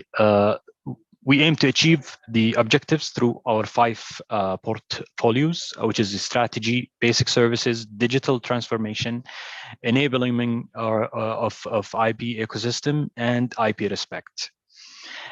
SAIP has partnerships with WIPO and 6 other key IP offices, most of them with the big 5 IP offices. As you can see here, KIPO, Japan, USPTO, and China, as well as WIPO. SAIP also joined 10 international IP treaties, which is Marrakesh Treaty, Vienna Agreement, Locarno, Nice, Bern, Paris, Strasbourg Agreement, as well as Budapest, and the PTC Treaty, as well as the Patent Law Treaty. And we are now studying other treaties and agreements in order to join them. Now I will talk about the enforcement department. Now we have the IP Respect Department. This is what we call it in the kingdom. And the IP Respect Department is the department that is responsible for the enforcement of the 3 main laws in the kingdom. So we're talking about the copyright, trademark, and the patents. And patents, of course, is including industrial design and plant breeder, etc. Our geographical scope of work is through inside the kingdom. We're talking about 13 administrative regions containing 46 cities, including 20 major cities, as well as border protection enforcement with in cooperation with the Saudi Customs. And we're talking about 14 land port, 12 seaport, 13 airport, and 1 dry port, which is in Riyadh, Saudi Arabia. The volume of imports in Saudi Arabia, according to the Saudi Authority of Statistics, was 574 billion Saudi riyals, which is approximately 153 billion US dollars.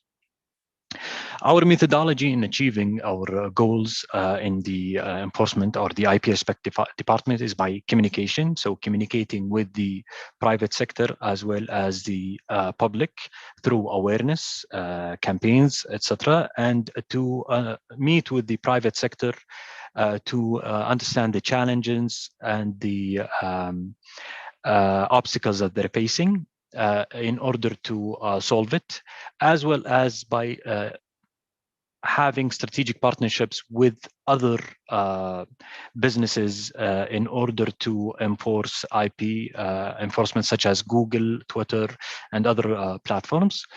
The second methodology that we were using is, or the second, the methodology that we're using to achieve our objectives is by enabling through process enhancement in order to shorten the time taken in order to enforce an IP violation, through initiatives and new projects that we created in order to help the private sector and the public, and partnerships with our other partners, such as government entities or private sector.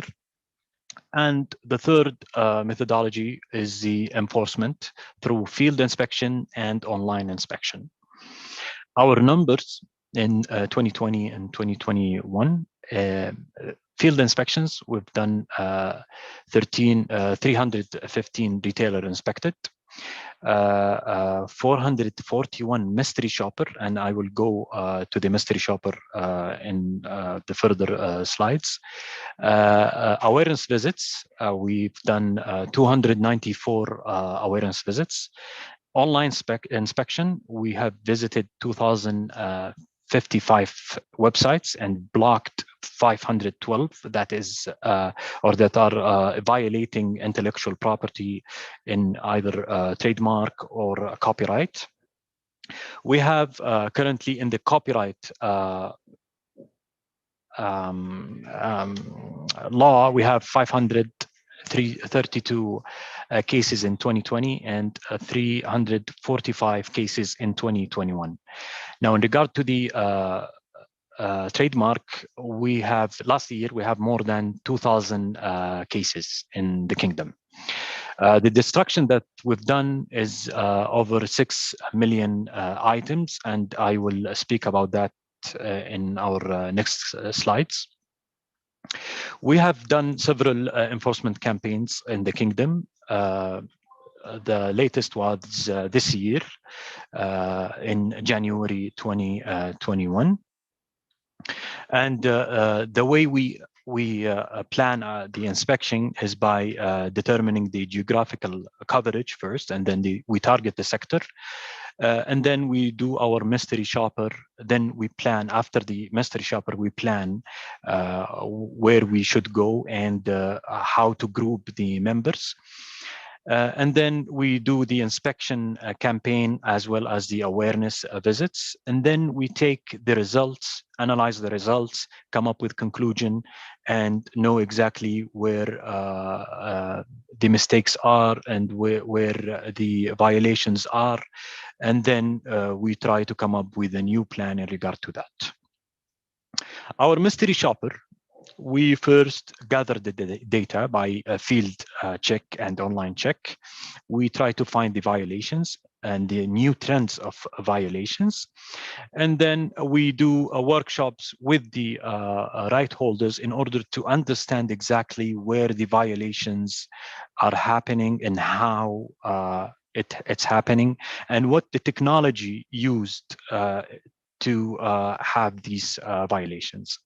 And then we analyze the information by choosing the gathering points, identifying the violation location, finding the best ways to examine the evidence.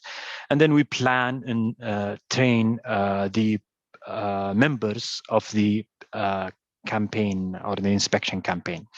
We do the inspection plan, field check plan, divide the team into groups, and have one senior inspector in each group to lead the group. And then we determine the geographic coverage as well as the dates of the inspection. Our online inspection, we blocked, as I mentioned before, 512 websites, and this is the landing page of the message that you will see if you are in Saudi Arabia, if there is a blockage. We've done several training programs and planning with our partners. We've done with OSN, Google, USPTO, the US Trade Representative, as well as Embassy Group, and we're planning to do more and more with the training programs. Our destruction campaign, with cooperation with the Ministry of Media, we've done a destruction campaign last year with 3.5 million items last year. And in cooperation with the Saudi Customs, we've done almost 2.5 million items was destructed last year as well. Our projects, or the IP Respect projects that we're currently working with, is the IP Respect Officer, the IP Respect Council, the National IP Enforcement Committee, as well as the Custom Platform for Trademark. And I will explain that further. For the IP Respect Officer, we communicated with all the government entities to appoint one or two intellectual property officer in each government entity to ensure that all government entities comply with the intellectual property laws and regulation.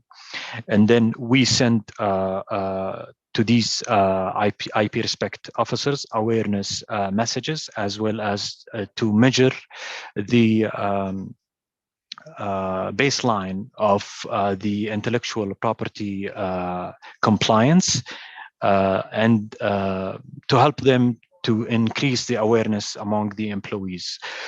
We have also the IP Respect Council, where this initiative was created by SIPE, and it gathers the private sector with the public sector in one table to explain the challenges and obstacles that is facing the private sector, and then explain the role of each of the government entities. For example, we've done the IP Respect Council for publishers. We've done IP Respect Council for pharmaceutical companies, and we're planning now to do the IP Respect Council for media. We're talking about the broadcasting, TV broadcasting. And in our third quarter of this year, we will do the trademark IP Respect Council, where we will gather the private sector trademark owner, as well as the agencies, with the public sector, in order to exchange knowledge and understand exactly what obstacles are they facing, and to explain to them how to reach SIPE, what can SIPE help, and what they can do, and to also explain to them our initiatives and how it can help them.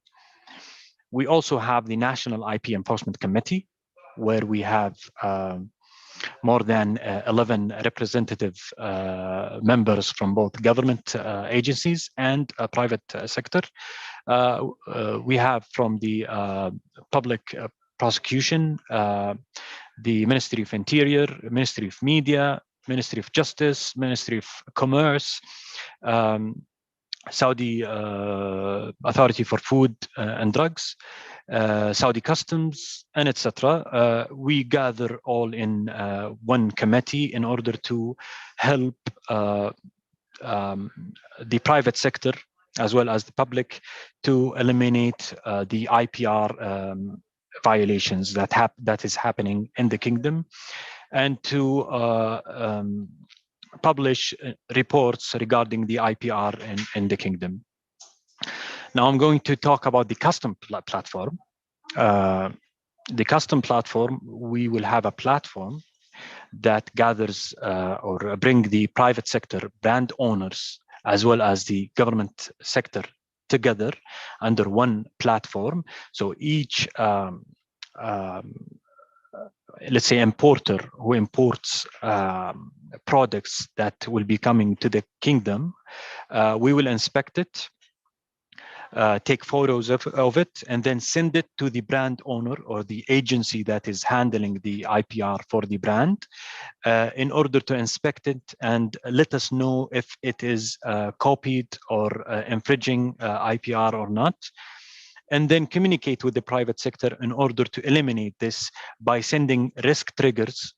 For example, let's say one brand has a factory in Europe, in Italy, for example, and Argentina.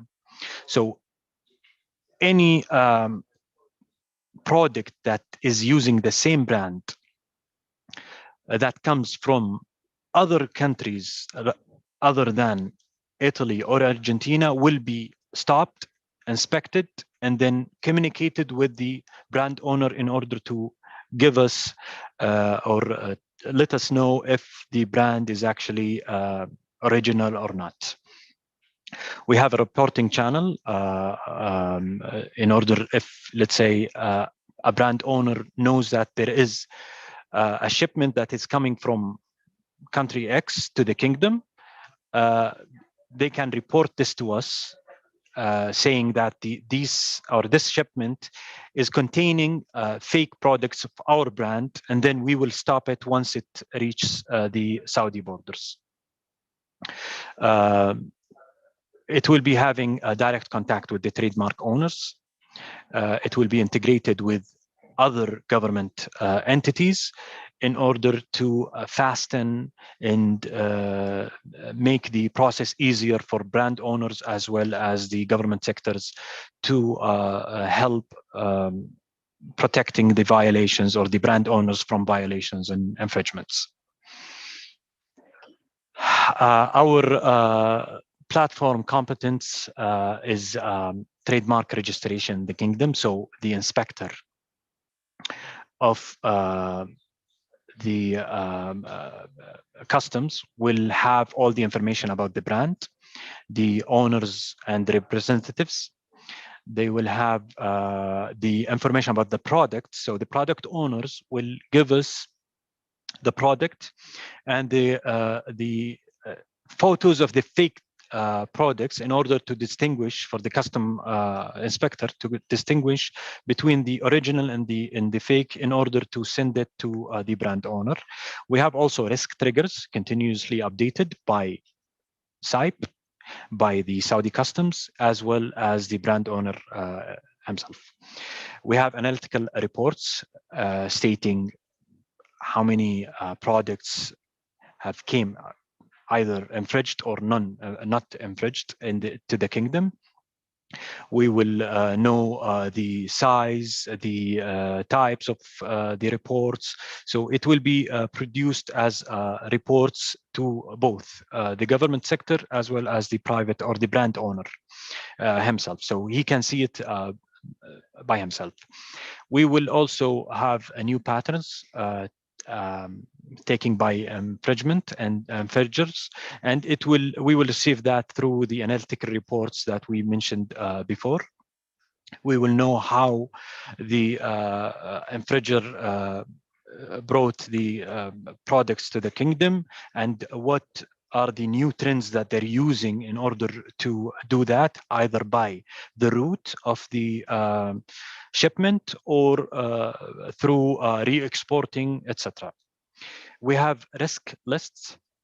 The risk list will have importers and exporters that happen to have infringements before. Each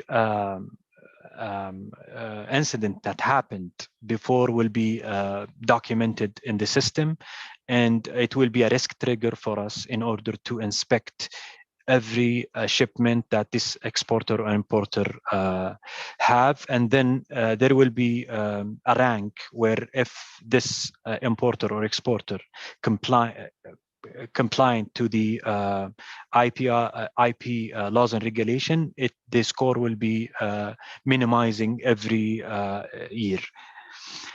We have also all cases information in order for us to record the cases, also for the brand owner to record the case information. Now, how is this risk trigger working? We have here the total shipments. The risk triggers will be working exactly here. The shipment needs to be inspected. So we will put the risk triggers through either SAIP, Saudi Customs, or the brand owner into the system. The risk trigger will send to the Saudi Customs triggers where they have to inspect these type of shipments when it arrives to the Saudi borders. It will include risk list of importers and exporters, new infringement patterns, analytical reports, and case information through the solved cases. And then the trademark can also submit complaints to SAIP and can also add risk triggers to the platform. We will also add risk triggers through our field inspection inside the kingdom. So if we find out that there are new patterns happened in products that is actually seized here in the kingdom, we will take the items or the products seized, and then we will analyze it. We will try to find the importer of the shipment or the product, and then we will add them to the risk triggers with us. So this is about what we're doing in SAIP. These are our current initiatives, and currently we are working further with expanding with the trademark law in order to automate the complaint process. Instead of it's like manual, we will make it automated, and this is going to happen very soon with SAIP. If you have any questions or inquiries, I'm happy to answer them.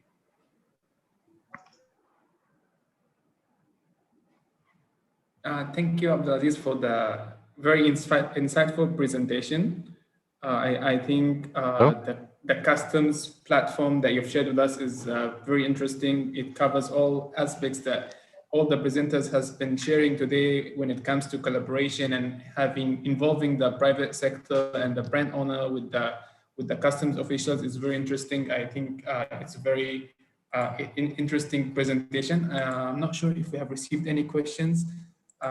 So we could, if you have any questions, please drop it in the Q&A box, or you can raise your hand and I will allow you to talk. But we have to acknowledge the efforts that Saudi Arabia have invested to ensure that the brand owners is protected and the products are protected in Saudi Arabia. Thank you for the presentation. I think we have not received any questions, so I could take over. Thank you again, Abdulaziz. Thank you. Thank you. So I think we've reached an end. So again, I would like to remind everyone that we will be hosting our first physical event post the COVID pandemic that will take place in the 27th and 28th of October in Abu Dhabi. So I look forward to hosting you there as well. And well, to sum up today's overall session, again, fighting counterfeit is never over. It's an ongoing war, and we have to keep on doing so. Well, some consumer doesn't see counterfeiting as a huge issue, but when the person who is buying the counterfeit is a beloved one to you or a close person and he gets harm from this counterfeit, only then you will realize that it's a serious issue. Counterfeiting is affecting our society, the businesses, and it must be stopped. So again, thanks everyone for your contribution. Thanks to the speakers, to the participants, and to our sponsors. And we look forward to meeting you in person, I hope so, in Abu Dhabi. So until then, take care. Thank you, everyone. Thank you, Hazem. Thank you, Darcy. Thank you so much. Thank you. Thank you so much. Thank you, Aziz. Thank you, Mariel. Stay safe. Bye-bye. Thanks, Azim. Well done.